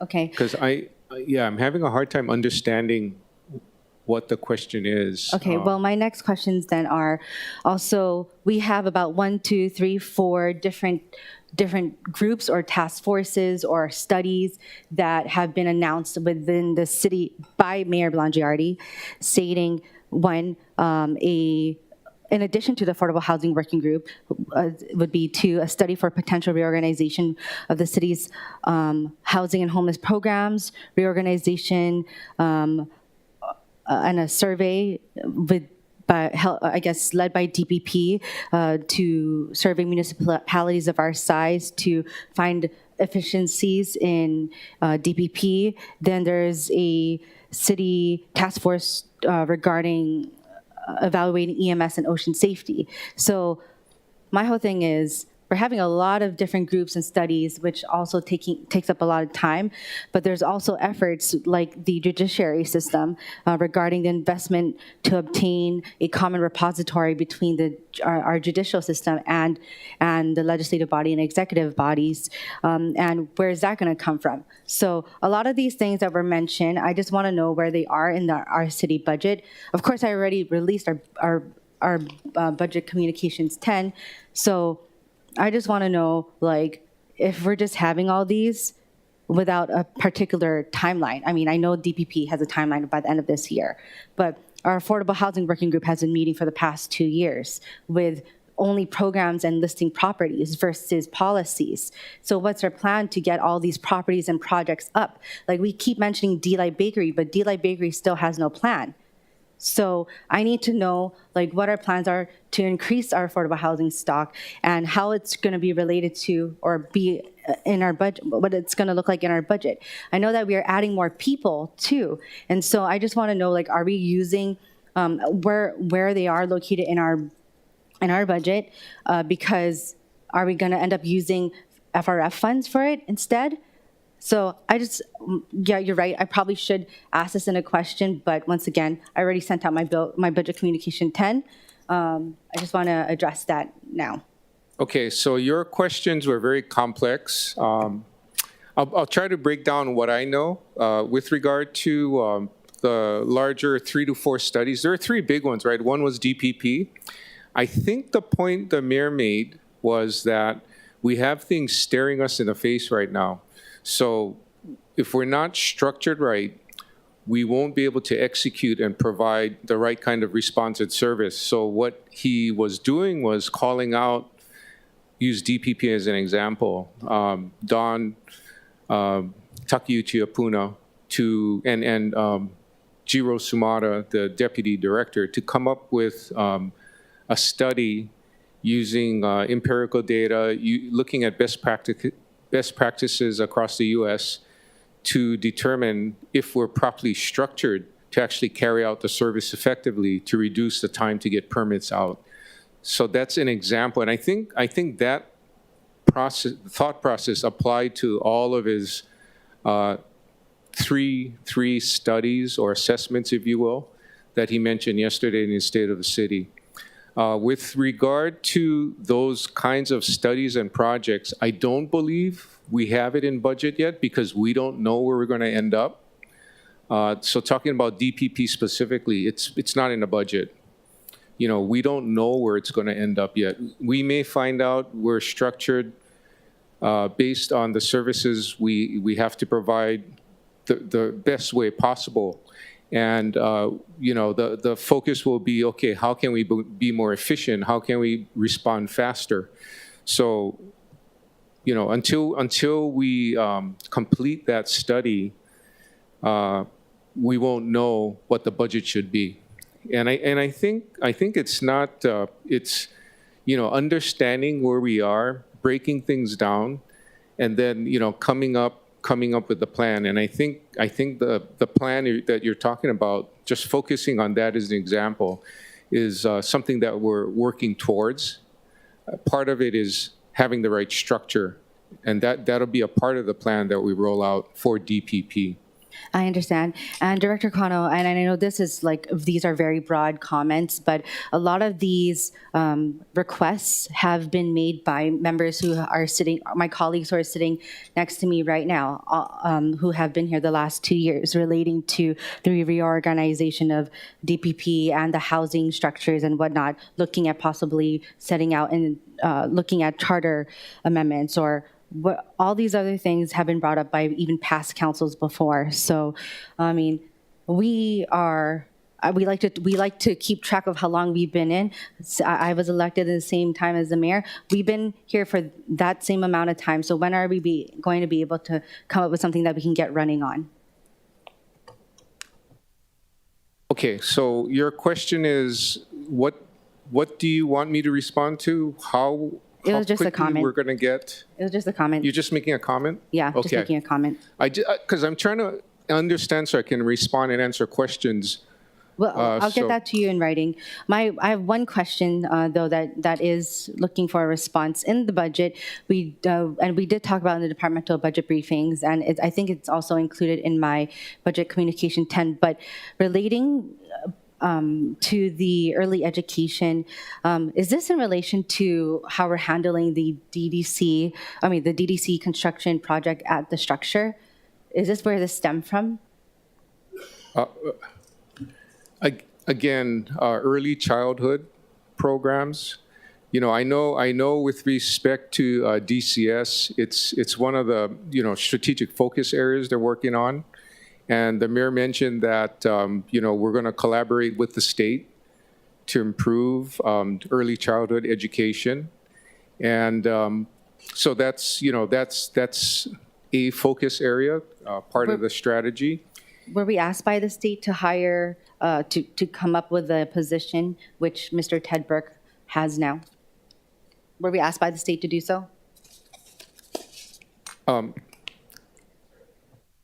you repeat that one more time? Question one more time. The state asked us to come up with the Office of Early Childhood Development. That I don't know, because I was not involved in, you know, the discussions to set that up. I'm in BFS, but do you know? We have Director Krucky here, and the early childhood program falls under his department, so I'll check with Director Krucky.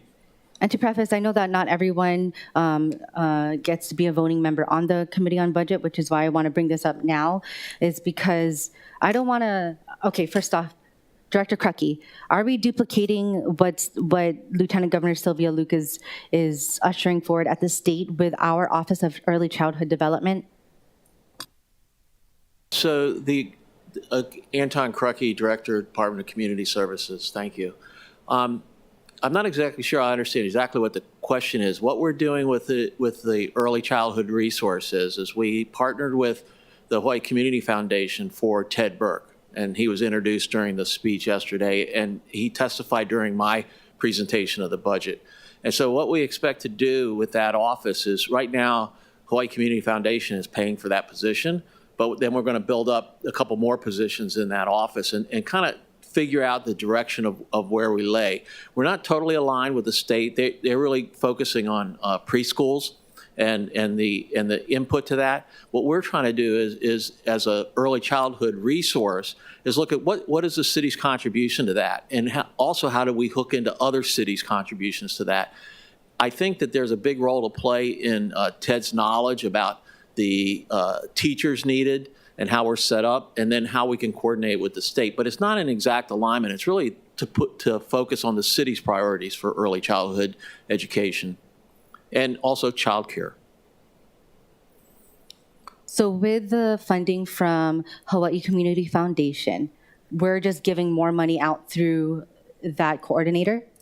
Well, he has no one working for him now, and so we want to build up an office so he can have a few people. They also can apply for grants and such. So that's how he's going to build an office. So we started the process with the Hawaii Community Foundation, and then we're applying for the money in the budget to continue to build his office. Okay, thank you. And one distinctive thing that I just wanted to end this conversation with is I didn't realize that the city and county of Honolulu was going to be getting into the education sector, with this early childhood development office. So I just want to know the roadmap of where we're leading with this office and Mr. Burke's position. But yes. Okay.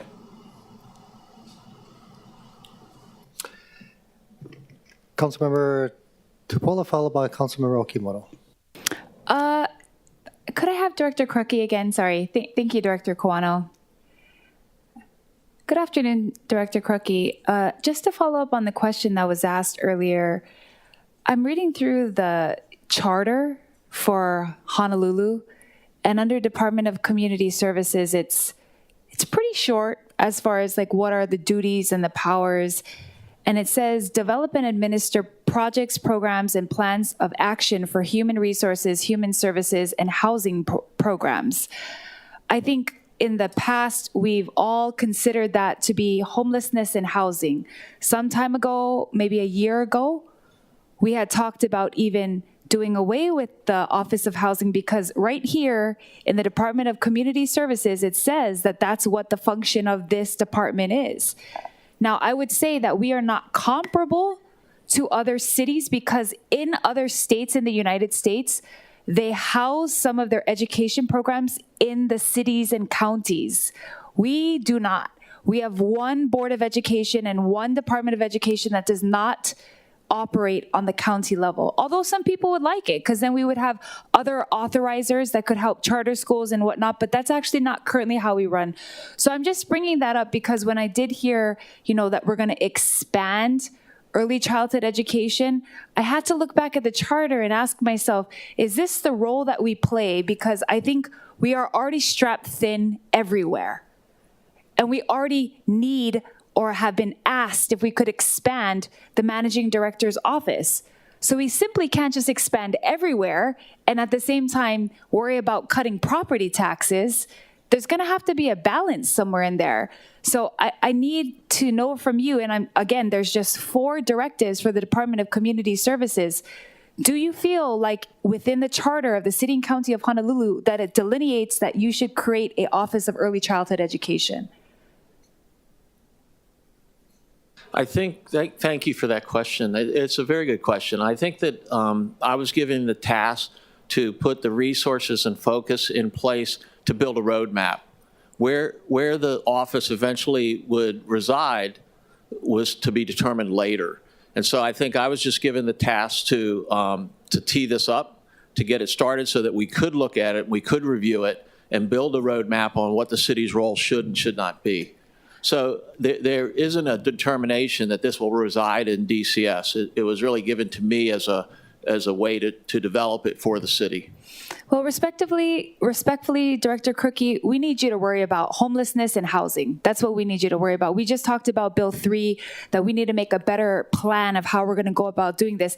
My concern is that I don't want to see your attention split so many different directions. As I look at the charter and I read the responsibilities of this department, I think this is outside of it, so I appreciate you taking the ball and running with it to tee it up, but I'm still concerned that as I read through the charter that it doesn't exist anywhere, nor do we have any type of purview over any policy decision making for this particular avenue. So those are just my thoughts. Thank you for being here. I have a follow-up question for Director Kawano. Thank you.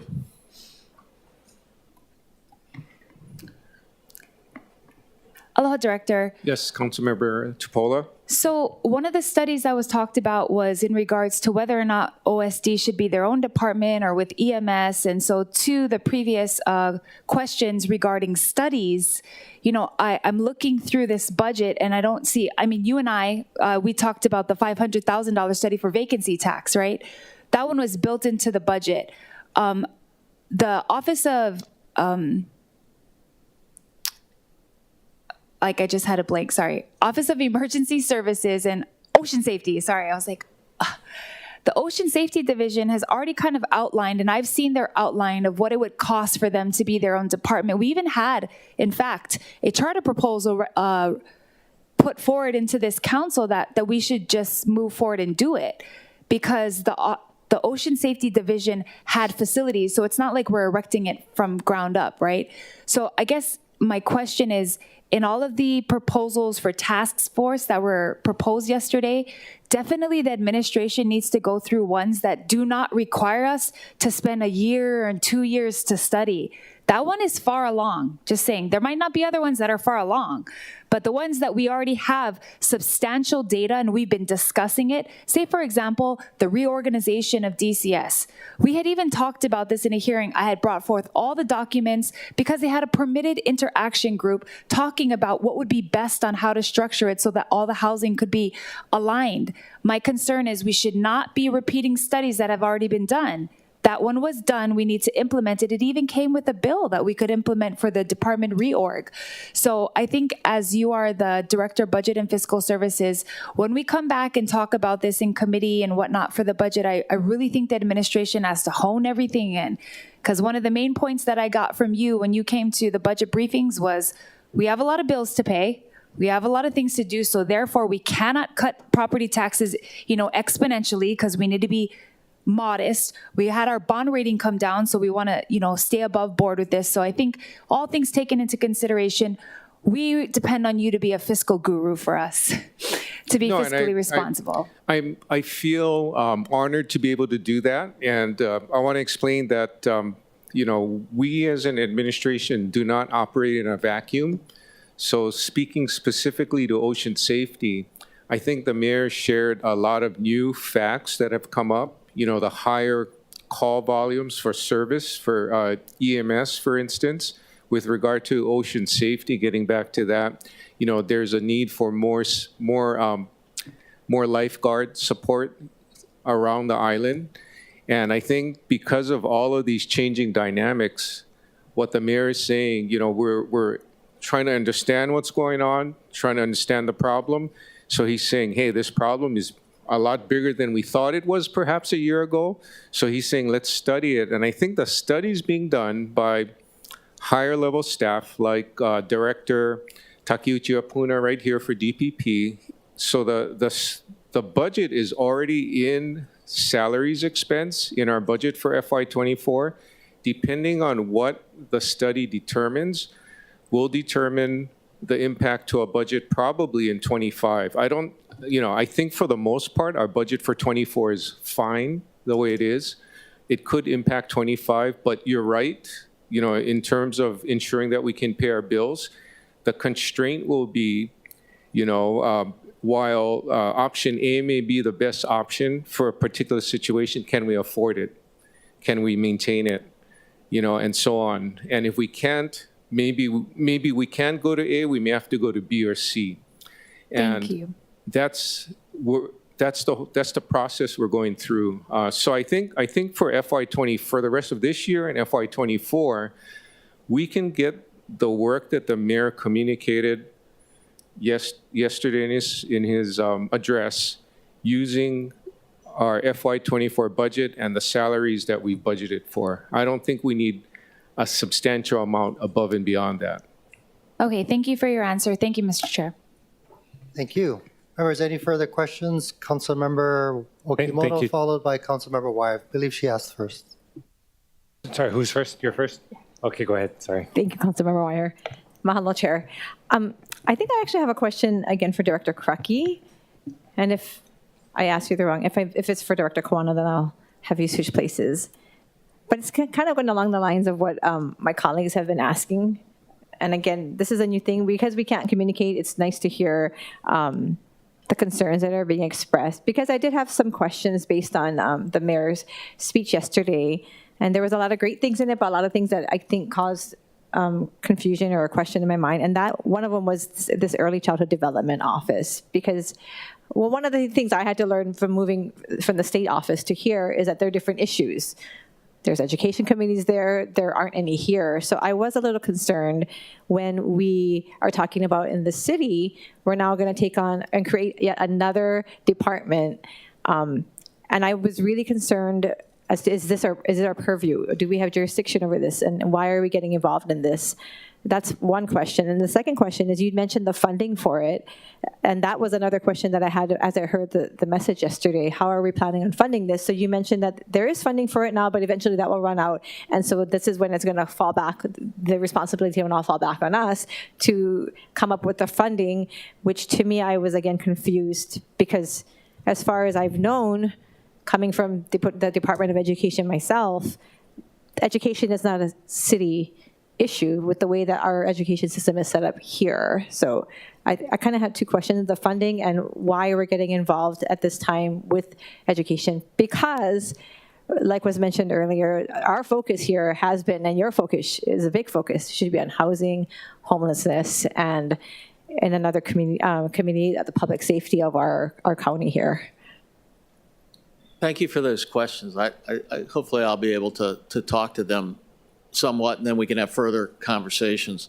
The child care is not really to take on the education role that the state has a preview for, but there are both child care and childhood issues when we're doing development and we're developing properties. A good example might be how one property came with a child care resource attached to it in the Kania boxcar lot. And so there are issues that deal with early childhood care, education, and such. It's not like the DOE response to it. So that's where some of the city pieces come into it. I think that the mayor, in his goals for the city, there are a group of advocates out there that really, they want us to understand that resource of the early childhood, where they lie. It's not education as in school education, but their development in an early stage. And in the end, how that works in our community. And there's a lot of advocates that look to the city for that role, since we have Seagull schools that we give grants to. We do situations like that. So he wanted to understand it. He wanted to build a roadmap. So that was why we embarked on that particular journey. Can I just ask a question based on what you just stated? So you're saying that it's mainly dealing with properties within the city, not early childhood education? Not exactly. The properties was one example of how child care comes into play in a city routine. What I was saying, that versus a traditional DOE role in childhood education. And I know as a former educator, you understand that process.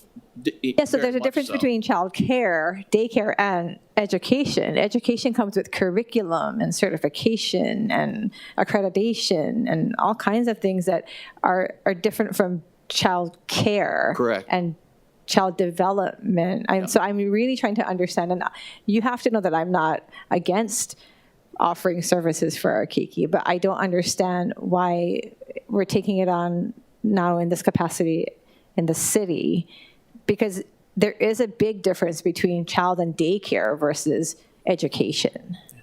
Well, I think, I'm not speaking directly for the mayor, but in my conversations with him, when he asked me to embark on this, I think that there is a need in our community to understand how we work with children. And I think that this office is trying to understand what is the city's role in that. So there isn't an answer going into it. The answer comes as we work on a roadmap of what we ought to be, and then we question that. Should that be what we do? Should it not be what we do? What service do we do? But we get a lot of advocacies about early children and how we interact with them as a city.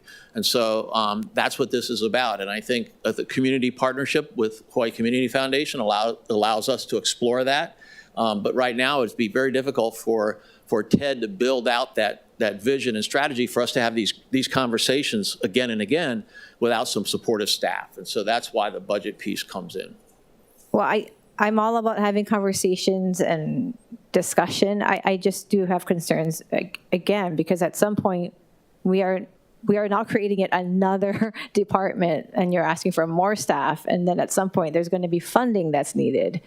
And when this funding runs out from the Hawaii Community Foundation, where is that funding supposed to come from when we have to deal with housing and homelessness and public safety? And to be honest, my community, they just want neat roads. They want to drive on roads that their cars aren't getting damaged driving on. So I really am struggling with trying to find out how we're going to pay for everything when we keep on creating new things and creating new departments and having more things that we have to, as a council, figure out how to fund for the administration. Not that I'm opposed to the intent of it, I just don't understand how it's going to be sustainable and realistic.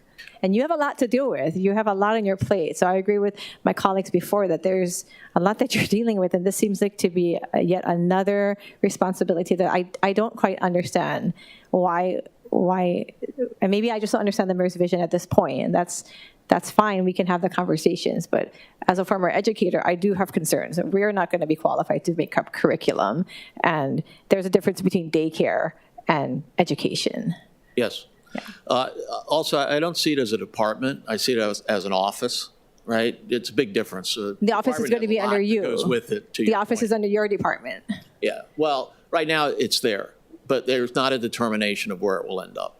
But there's positions that are going to be asked right now or in my department that we have to fill, along with all the other positions that every department is continuing to ask for. And I think that's where I'm trying to figure out how this is going to make sense.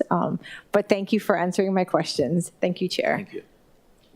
Thank you. Councilmember Wire. Yeah, thank you, Chair. And just briefly, because I wanted to follow up on the ocean safety conversation. So yeah, not one item not under, I know, Department of Community Services. Appreciate that, Director. Councilmember, yes. Yeah, so Director Quano, and I guess it could be Director Puna too. Again, just wanted to, recognize what the mayor committed to, looking at, a Department of Ocean Safety, of course, if it's fiscally responsible, of course, depending on what the stakeholder group comes out with. And so I just wanted to make sure we all know and seem to be on the same page that there are specific needs existing right now in terms of the staffing and then also that pathway to getting full staffing, right? Because I know a lot of folks are watching the state of the city from all different areas of, the community. And so I know people are excited about what they heard, and I'm assuming that the plan is to follow through with that. And I'm super grateful that mayor is going to be coming into our communities and doing the town halls, and has talked about how he's going to be listening. Oh, that's amazing, because there's so much value, right? You know it. I'm Director Puna, Director Thielen knows it. When you're talking to a community member, if it's the ocean safety, they're the experts, right? And, if you're taking the time to engage with folks, I think that's going to be great. And so I'm going to really appreciate seeing that, and I'm glad he's going to be there, listen and show people he's there listening, right? So mahalo for the work that you're doing. Thank you, Councilmember. Okay, just to follow up, I have a quick question then, Councilmember Cordero, for Director Kawano, and this is a difficult question. If we're prioritizing ocean safety, and I worked on the bill 3 years ago with Councilmember Wire, actually, asking the city administration to come up with a plan for 410s, right, 4 days, 10-hour shifts. We heard that they need 25 FTEs in addition to what they currently have. I know the administration, I think, asked for maybe 12 additionally, but they needed 25. If we were to deactivate 25 positions or maybe 23 positions from other departments and put it into ocean safety, where do you recommend we take that from? I think it's really not my place to respond for other departments. I think what may be best is if you put that question in a budget communication, and we can talk amongst all of the agencies and respond cohesively, because I don't know operations. I don't know what HPD needs in detail. I don't know what fire needs, although fire is pretty well staffed. I don't know what DFM needs, so it may be better if you're asking that question to put it in writing, and then we'll respond in writing. Because if I say anything, I'd just be guessing. I can talk about BFS if you want to talk about BFS, but we don't have as many positions that are vacant as some of the other departments. And I can tell you right now, BFS has good momentum so far this quarter, and I'm expecting that we're going to end the year strong and further close that gap, in terms of the amount of vacancies we have. Okay. Is it safe to say then that the department's budgetary requests do not filter up through budget and fiscal services before it gets to the mayor? I see the numbers, but I don't understand the operations as well as the directors that oversee the agencies.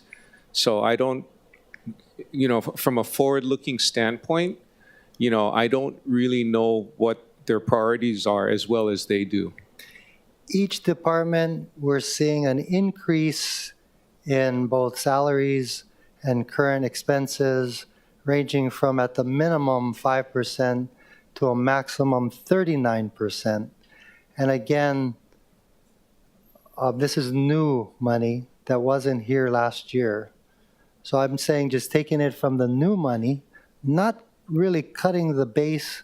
And if we talk about the base being last year's budget, do you still not want to opine on where we should perhaps not fund?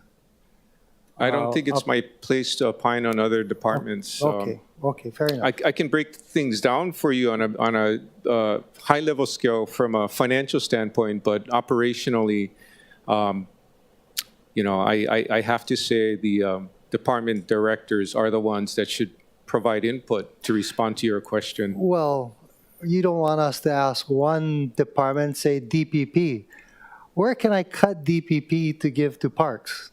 That's not what you're asking me to do, right?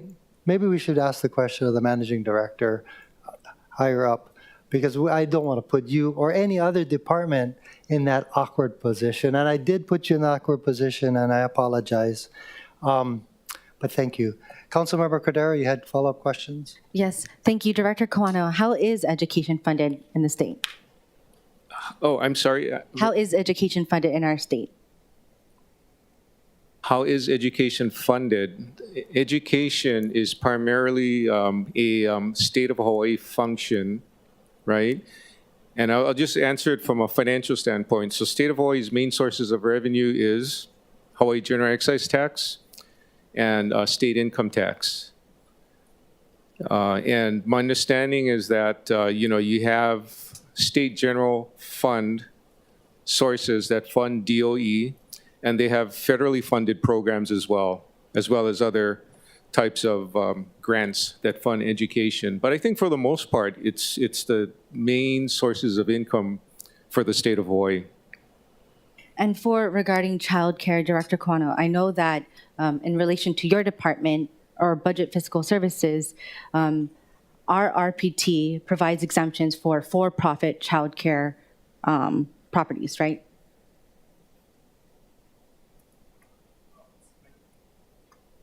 Can you repeat that one more time? I'm really sorry.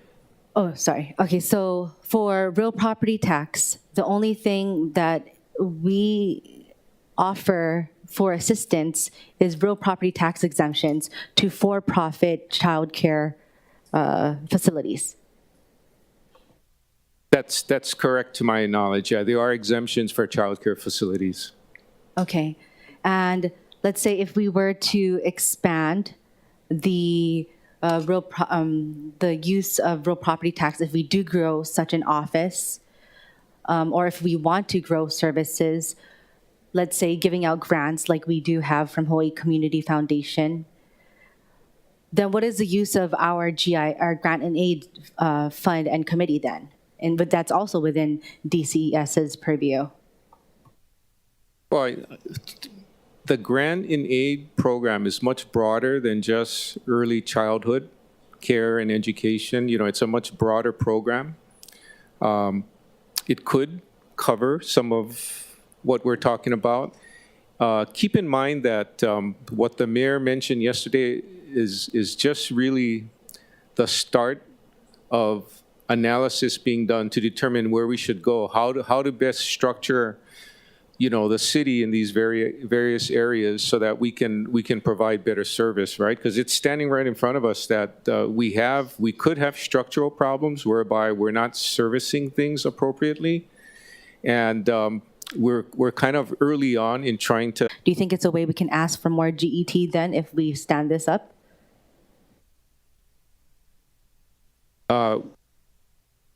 I'm sorry. Ask Let's more. say, for childhood, I forgot what it's called, that office. So with regard to childhood services, was your question asked for more? Will we be able to get any financial support through GET from the state if we were to stand this up? Because if we start doing education, which education is funded primarily by GET and state income taxes, and we're not getting our full highway funds, bike funds, we're not getting the fees and fines that HPD issues, it goes to the state to fund the judiciary system and also just the state in general, it doesn't go to us. So where is that investment regarding childhood if we're supporting the state with such efforts? Okay, I think I understand your question. I think we're at a point that's too early yet to tell. As I stated earlier, we're going to work with this. We're going to collaborate with the state in terms of early childhood education. And I'm sure that if we feel that we need support, we're going to ask for it. Now, whether or not the state agrees and provides more support, whether it's through GET or TAT or some other form of grant, we're going to find out. We don't know right now. And specifically, that's not reflected in the budget because we're not going to budget what we don't know. Okay, thank you very much. Chair. Councilmember Say, followed by, did I hear another request? Councilmember Tipola. Okay, thank you very much, Director Kawano. I think what you should be sharing with us, first and foremost, that the administration did submit a balanced budget. That's number one. Number two, when you look at the macro, as a council member here, I got criticized in my statements about assessments, how the assessments increased, but it was partially earmarked for collective bargaining. Of the total amount of the assessments, I think you stated for the record, it's about 165 million on the increase in real property taxes on the assessments. Yeah, if we compare our budget for FY24 to our adopted budget for FY23, yeah, the net increase is about the amount you mentioned. Council members say it's about $165 million net increase in that revenue. And that is net of the one-time credit that we have in the budget as well. Okay. And of the 165, what amount went to collective bargaining? The total package, 4-year package? For FY24, the amount that went to collective bargaining with related fringes tied to salaries approximated about $100 million. That leaves you with a balance of about 65. Of the 165, about $100 million went to the collective bargaining increase. Okay, and then you debit the is it 45 million for the $300 tax credit? That amount was already removed to get to the 165. Okay. So or 160. 160. So you debit the 100-something million for collective bargaining. That leaves you with a balance that the administration had used to expand some of the budget. My question is, there are so many variables out there that it's very difficult to really grasp.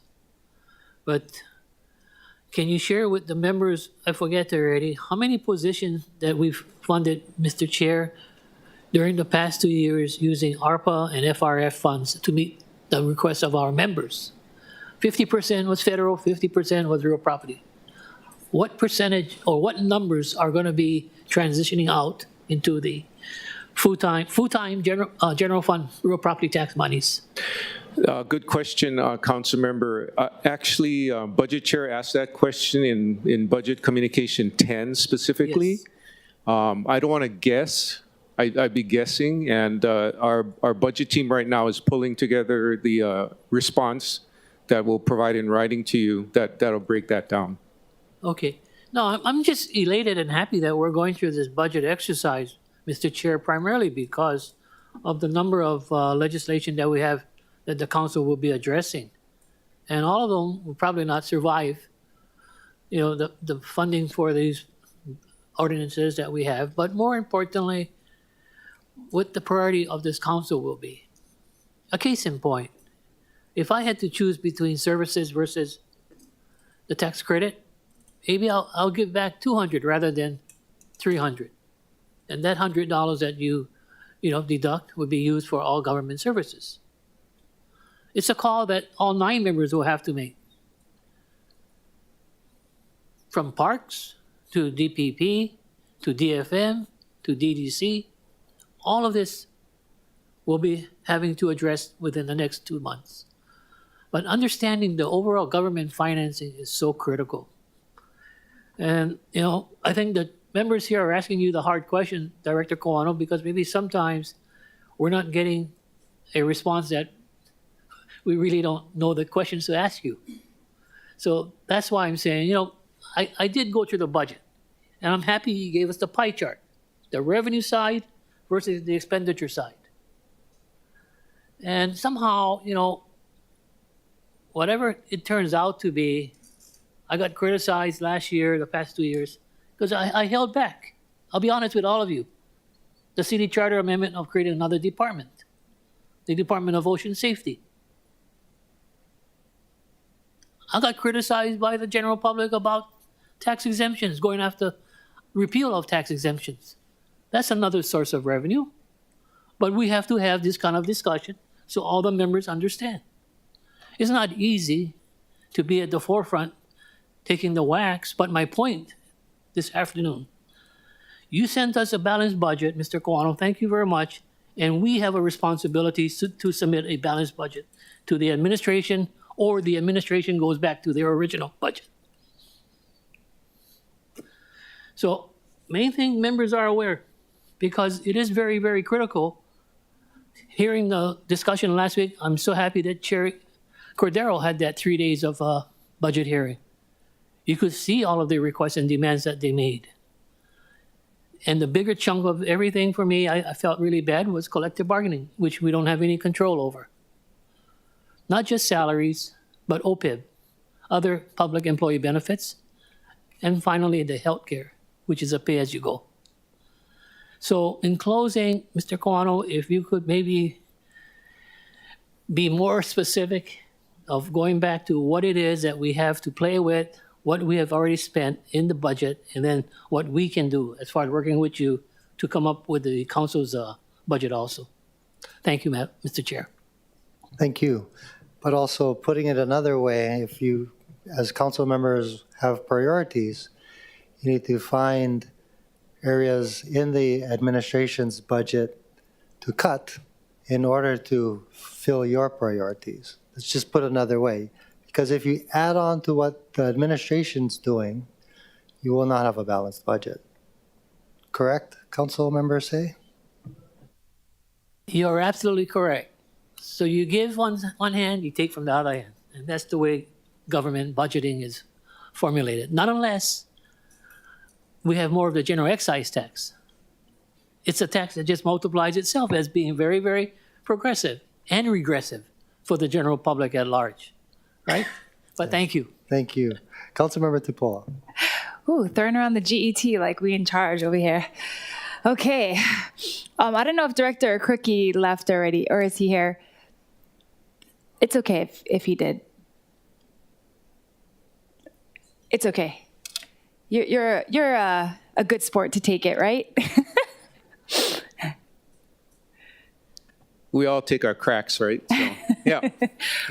I guess just to close up the whole childcare education component, I did find it in revised ordinances of Honolulu, so thank you to the staff at DCS for texting me over that. And there's just one small little page about childcare in the city.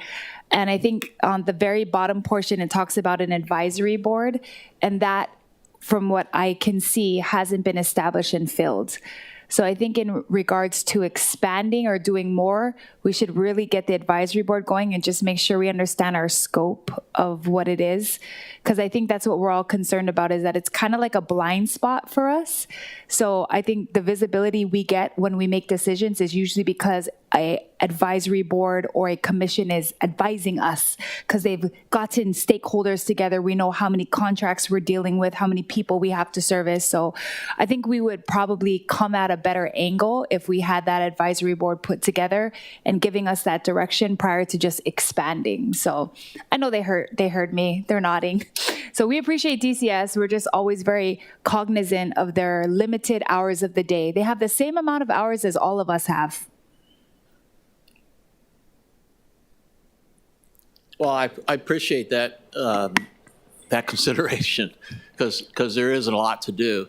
That being said, in the child care piece that you were talking about, the advisory board is right there as part of the what's laid out in the charter. So I think that description and advice and counsel is very good.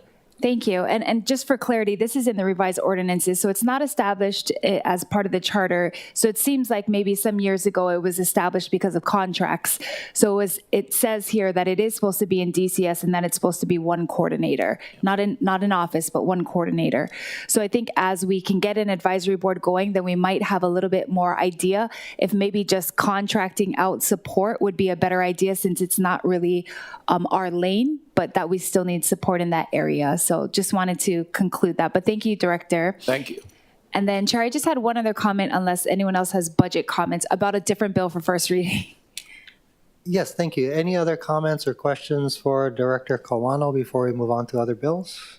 Seeing none, please proceed, Councilmember Tupola. Thank you. I just want to give brief comments in support of Bill 18. This is just another effort to alleviate the DPP backlog. I introduced the bill and, of course, had conversations with the prior director and current director of DPP about allowing this for residential properties as well. For clarity, the Special Assignment Program is a mechanism to allow some construction activity to begin while permit applications are being reviewed under certain qualifying conditions. The Special Assignment Program requires accepted building permit applications and has to have been pending for at least 30 days. It does not circumvent the rules. It still requires compliance with building codes, no outstanding commitments, violations, or civil fines. I just wanted to share two brief quotes with people that submitted for today's hearing. Jadine said, we have been waiting for our permits to be reviewed for over a year and a half, and being able to start the work while permits are being processed would be tremendously helpful. We've been paying for a loan for our renovation and still haven't been able to start any work. Sadly, another testifier said, as a homeowner taking advantage of low rates to finance our home and renovate while my mom was alive, we tried to make ADA accessible renovations, and while we waited for our permit, she passed away. We were sad that we could never get this done. So I think if there is any way for us to help, and of course, these are, again, residential minor permits for our homes for owner occupancy, I think that it's reasonable. So thank you for pushing the conversation forward and for any support from fellow council members. Thank you. Thank you.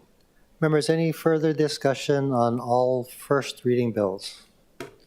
Seeing none, we did note that there's a no on, as I mentioned early on, if there's a no or an objection on any of the bills, we have to do a roll call on that bill, but we can take the rest as a whole. I do want to also point out that with reservations is an affirmative vote, but that's a tool that we can use to signal to myself as well as to the subject matter chairs that we have concerns with the bill and that we need to work on it. Just a friendly reminder. So, noting that there is a no by council members Kiaina and Wire on Bill 19. Bill 19 is on page 18. Are there any other no's or objections for any of the other first reading bills? Councilmember Tupola. Just the reservations on Bill 19. Thank you. Okay, we're going to do a roll call vote on Bill 19, but any no's on any of the other bills? I see Lori Kaikina here. Anybody want to ask questions about rail?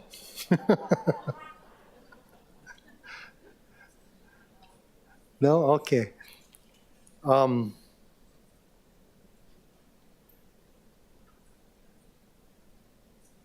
So, members, because there is an objection on Bill 19, there will require a roll call vote without objections. We will first consider the passage of the balance of the first reading items as a group. Is there any further discussion on the balance of the first reading items? Seeing none. Are there any objections or reservations on the balance of the first reading items? Noting no objections or reservations by council members, the first reading items on pages 12 through 19 of the agenda, except for Bill 19, have passed first reading. Now, turning to page 18, Bill 19. Mr. Clerk, please call the roll. Councilmember Cordero? Reservations. Councilmember Dos Santos Tam? Aye. Councilmember Kiaina? No. Councilmember Okimoto? Reservations. Councilmember Say? Councilmember Talba? Reservations. Councilmember Tupola? Reservations. Councilmember Wire? No. Chair Waters? Reservations. Mr. Chair, there are 7 ayes, 2 noes. Thank you.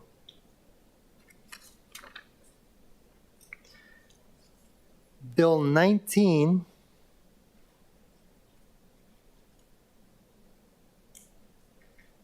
has passed first reading and will likely be committed to the department, the budget chair. Moving to page... Parks.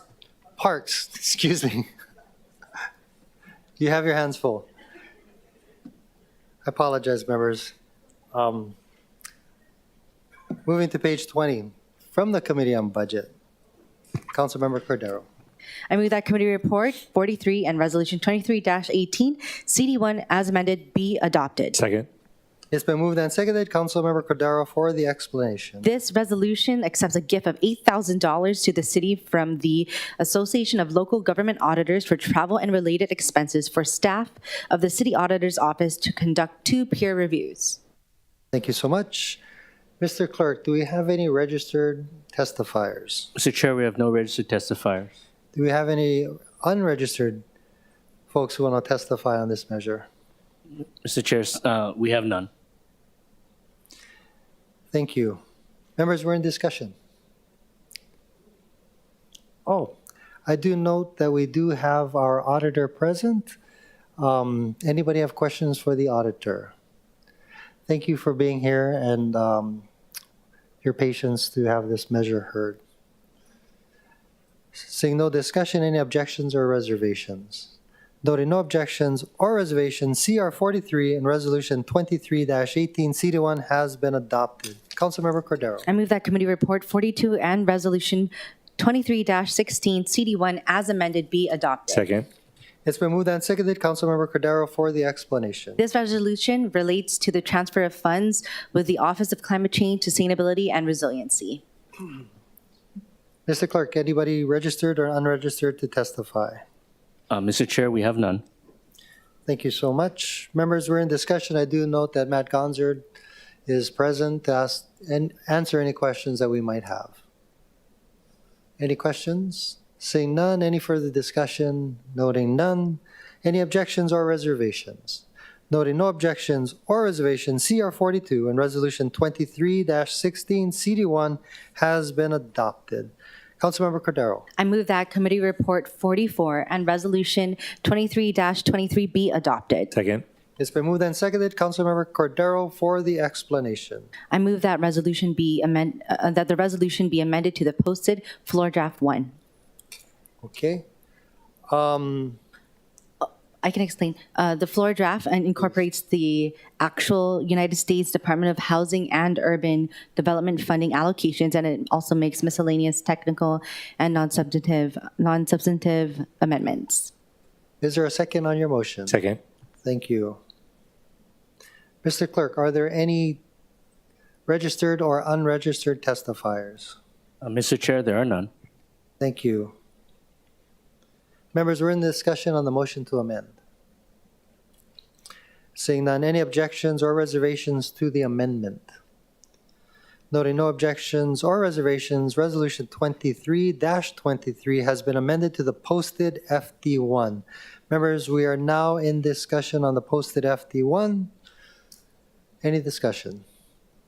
Noting none, Mr. Clerk, please call the roll. Councilmember Cordero? Aye. Councilmember Dos Santos Tam? Aye. Councilmember Kiaina? Aye. Councilmember Okimoto? Aye. Councilmember Say? Aye. Councilmember Talba? Aye. Councilmember Tupola? Aye.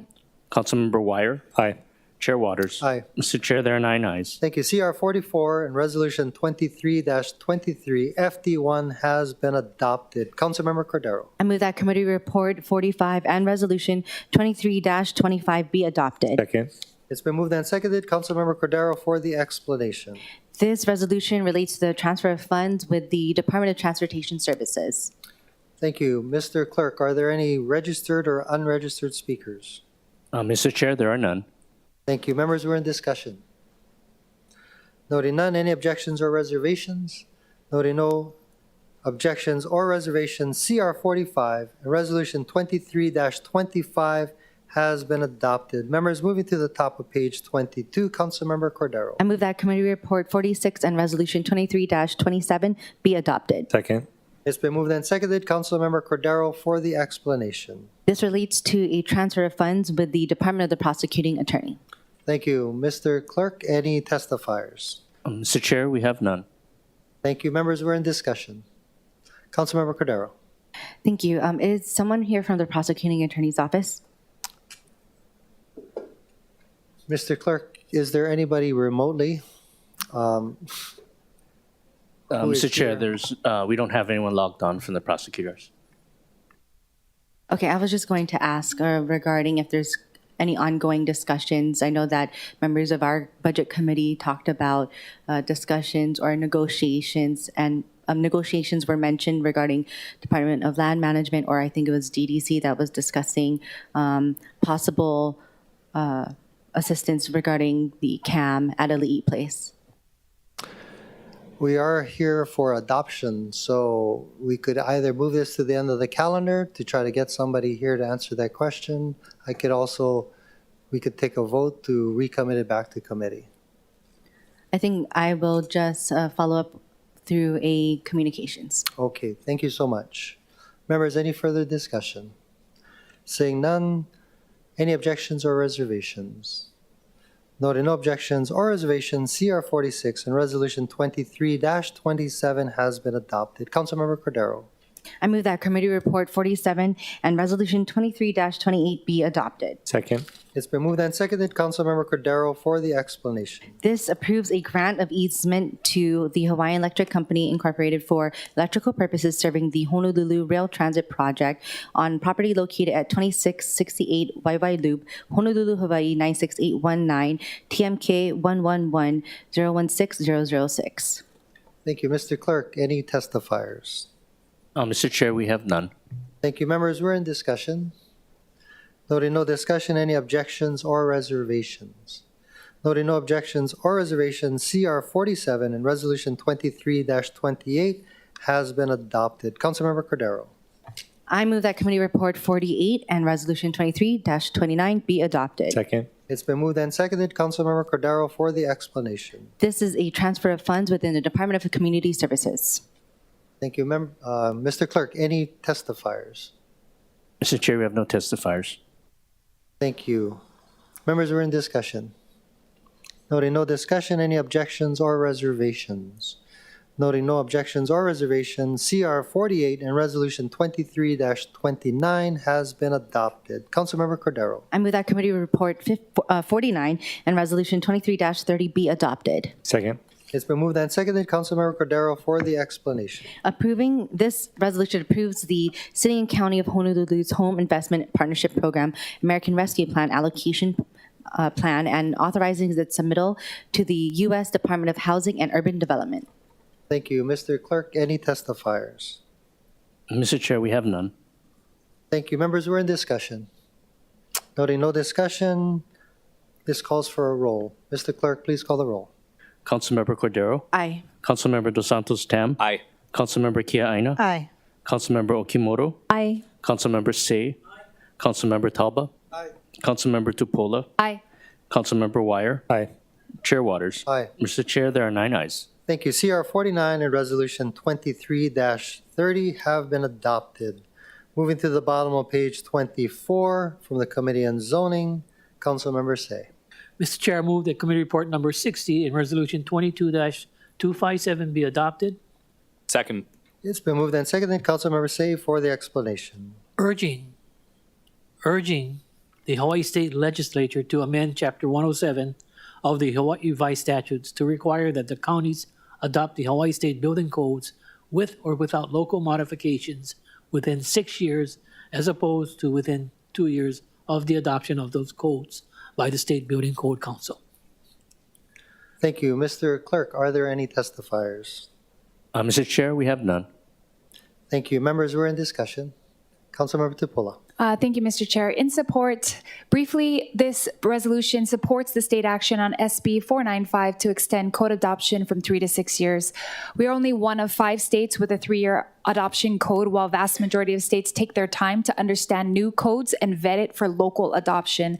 The State Building Code Council will continue their work, and the counties, if this passes on the legislative level, will have time to study and adopt the codes and make sure that they align. In fact, Bill 21 is seeking to align a current code with an international code through an exemption. We just voted on that today. For background, the plumbing code was last updated 20 years ago. The residential code took us 13 years to update. The fire code was updated after 19 years. The electrical code we just did was 15 years. So there are codes other than those that I mentioned. However, I just wanted to make that clear that it's not going to largely affect us because we have been adopting it at various cycles. What this does is just allow for us time to do the local vetting in case there are international or other codes that don't actually fit with what we do here in Hawaii. For the testimonies today, the Plumbing and Mechanics Contractors Association of Hawaii testified in support, NAIOP, the Commercial Real Estate Development Association, and the Building Industry Association all testified in support. So I just want to thank my colleagues and, of course, the Council's consideration. Thank you to the Zoning Chair for advancing this, and we do hope that it passes on the state side. Thank you. Members, any further discussion? Seeing none, any objections or reservations? Noting no objections or reservations, CR 60 and Resolution 22-257 have been adopted. Members, moving to the top of page 25, Council Member Say. Mr. Chair, I move that Committee Report number 61 and Resolution 23-19 be adopted. Second.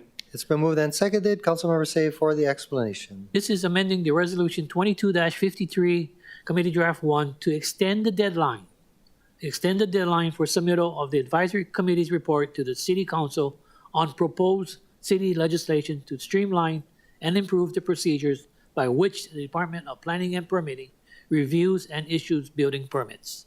Thank you. Mr. Clerk, are there any testifiers? Mr. Chair, we have no testifiers. Thank you. Members, we're in discussion. Seeing none, any objections or reservations? Seeing no objections or reservations, CR 61 and Resolution 23-19 has been adopted.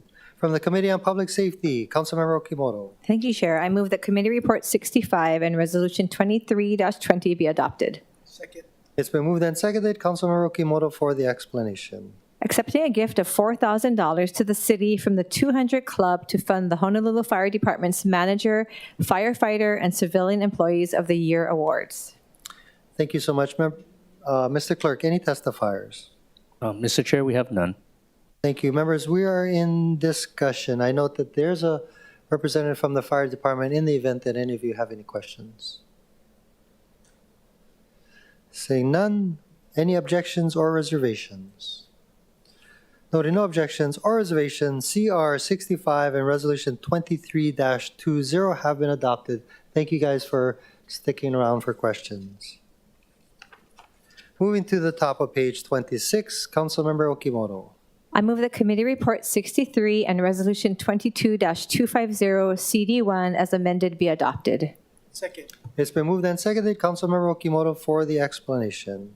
Urging the Honolulu Police Department to establish a plan for a new Waianae Patrol District by 2024, including the installation of a live scan and the placement of one detective at the Waianae substation, and requesting that it consider providing officer recruitment and retention incentives. Thank you so much. Mr. Clerk, any testifiers? Mr. Chair, we had one registered testifier, but that person is no longer logged on. Thank you very much. Members, we're in discussion, noting that we do have a representative from the Honolulu Police Department here to answer questions. Councilmember Tupola. Oh, thank you. Who's here from the police department? Oh, hey, Major Beckley, come on up. I just want to thank everyone as we conclude this resolution portion of our agenda for saving the best for last. Let's go. Major Beckley, just wanted to just ask one question and then kind of get your stance on this. But currently right now, how many officers have you seen leave within the last 6 months out of District 8? I have the numbers for 2023. Sure. 2022, it was 11 officers that left. And then for 2023, I'm going to have 2 that's going to be leaving soon. So. And then I think there's 23 beats in your district, if I'm not mistaken. And how much fill do you have on a typical day for any beat? We try to fill 18 beats per day per watch out of the 23. Thank you. Thank you for answering those questions. And are you in support of the resolution? Thank you. Thank you so much. Okay, I'm going to do my comments. No other questions. Thank you. Before you go into your comments, any other questions for, is it Major Beckley? Seeing none, Councilmember Tupola. Thank you. I want to thank the council for supporting this resolution and all conversations supporting establishing a District 9 and using the Waianae Police Station. The administration is in favor of installing the live scan machine, which supposedly is coming from the AG's office. And they are also in favor of at least staffing one detective and furnishing an office. This small improvement will help our officers get back on the road, as we are already short beat officers on any given day.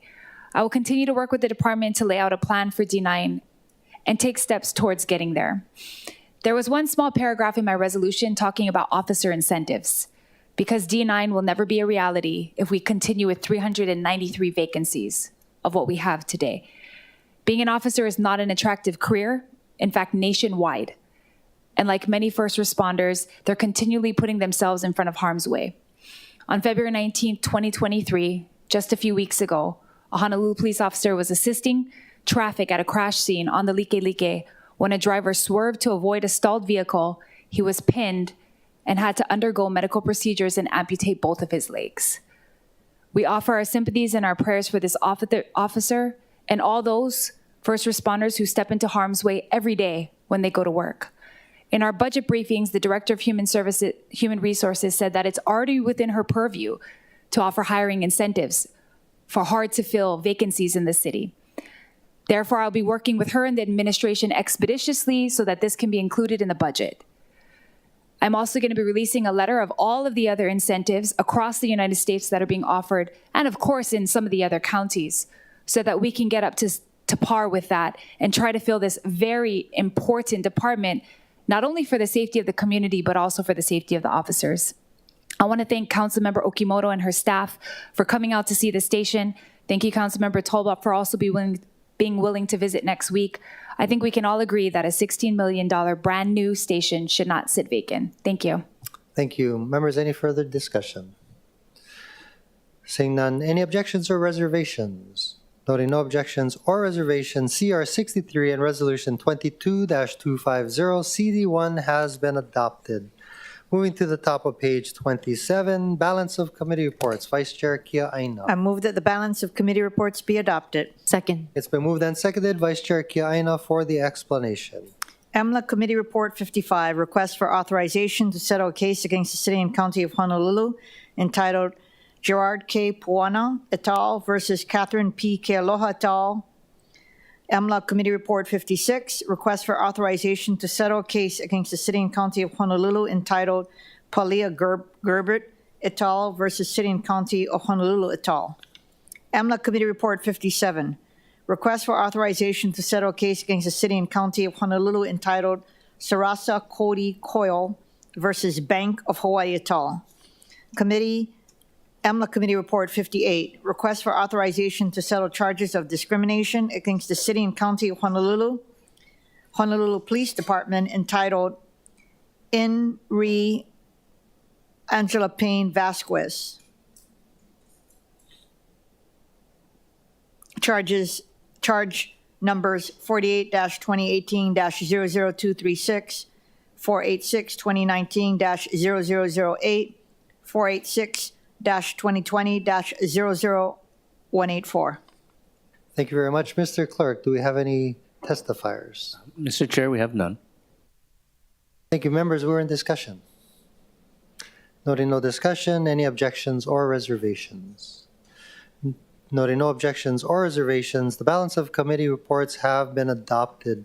There being no unfinished business and no new business, turning to the top of page 28, there are no items for the committee on the whole or executive session. Members, are there any announcements? None? Okay. Vice Chair Kia Aina for the motion to adjourn. I move that the meeting stand adjourned until Wednesday, April 19, 2023 at 10 a.m. Second. It's been moved and seconded. Are there any objections? Councilmember Okimoto. Kidding. The council stands in recess. Excuse me. The council stands adjourned until Wednesday, April 19, 2023 at 10 a.m.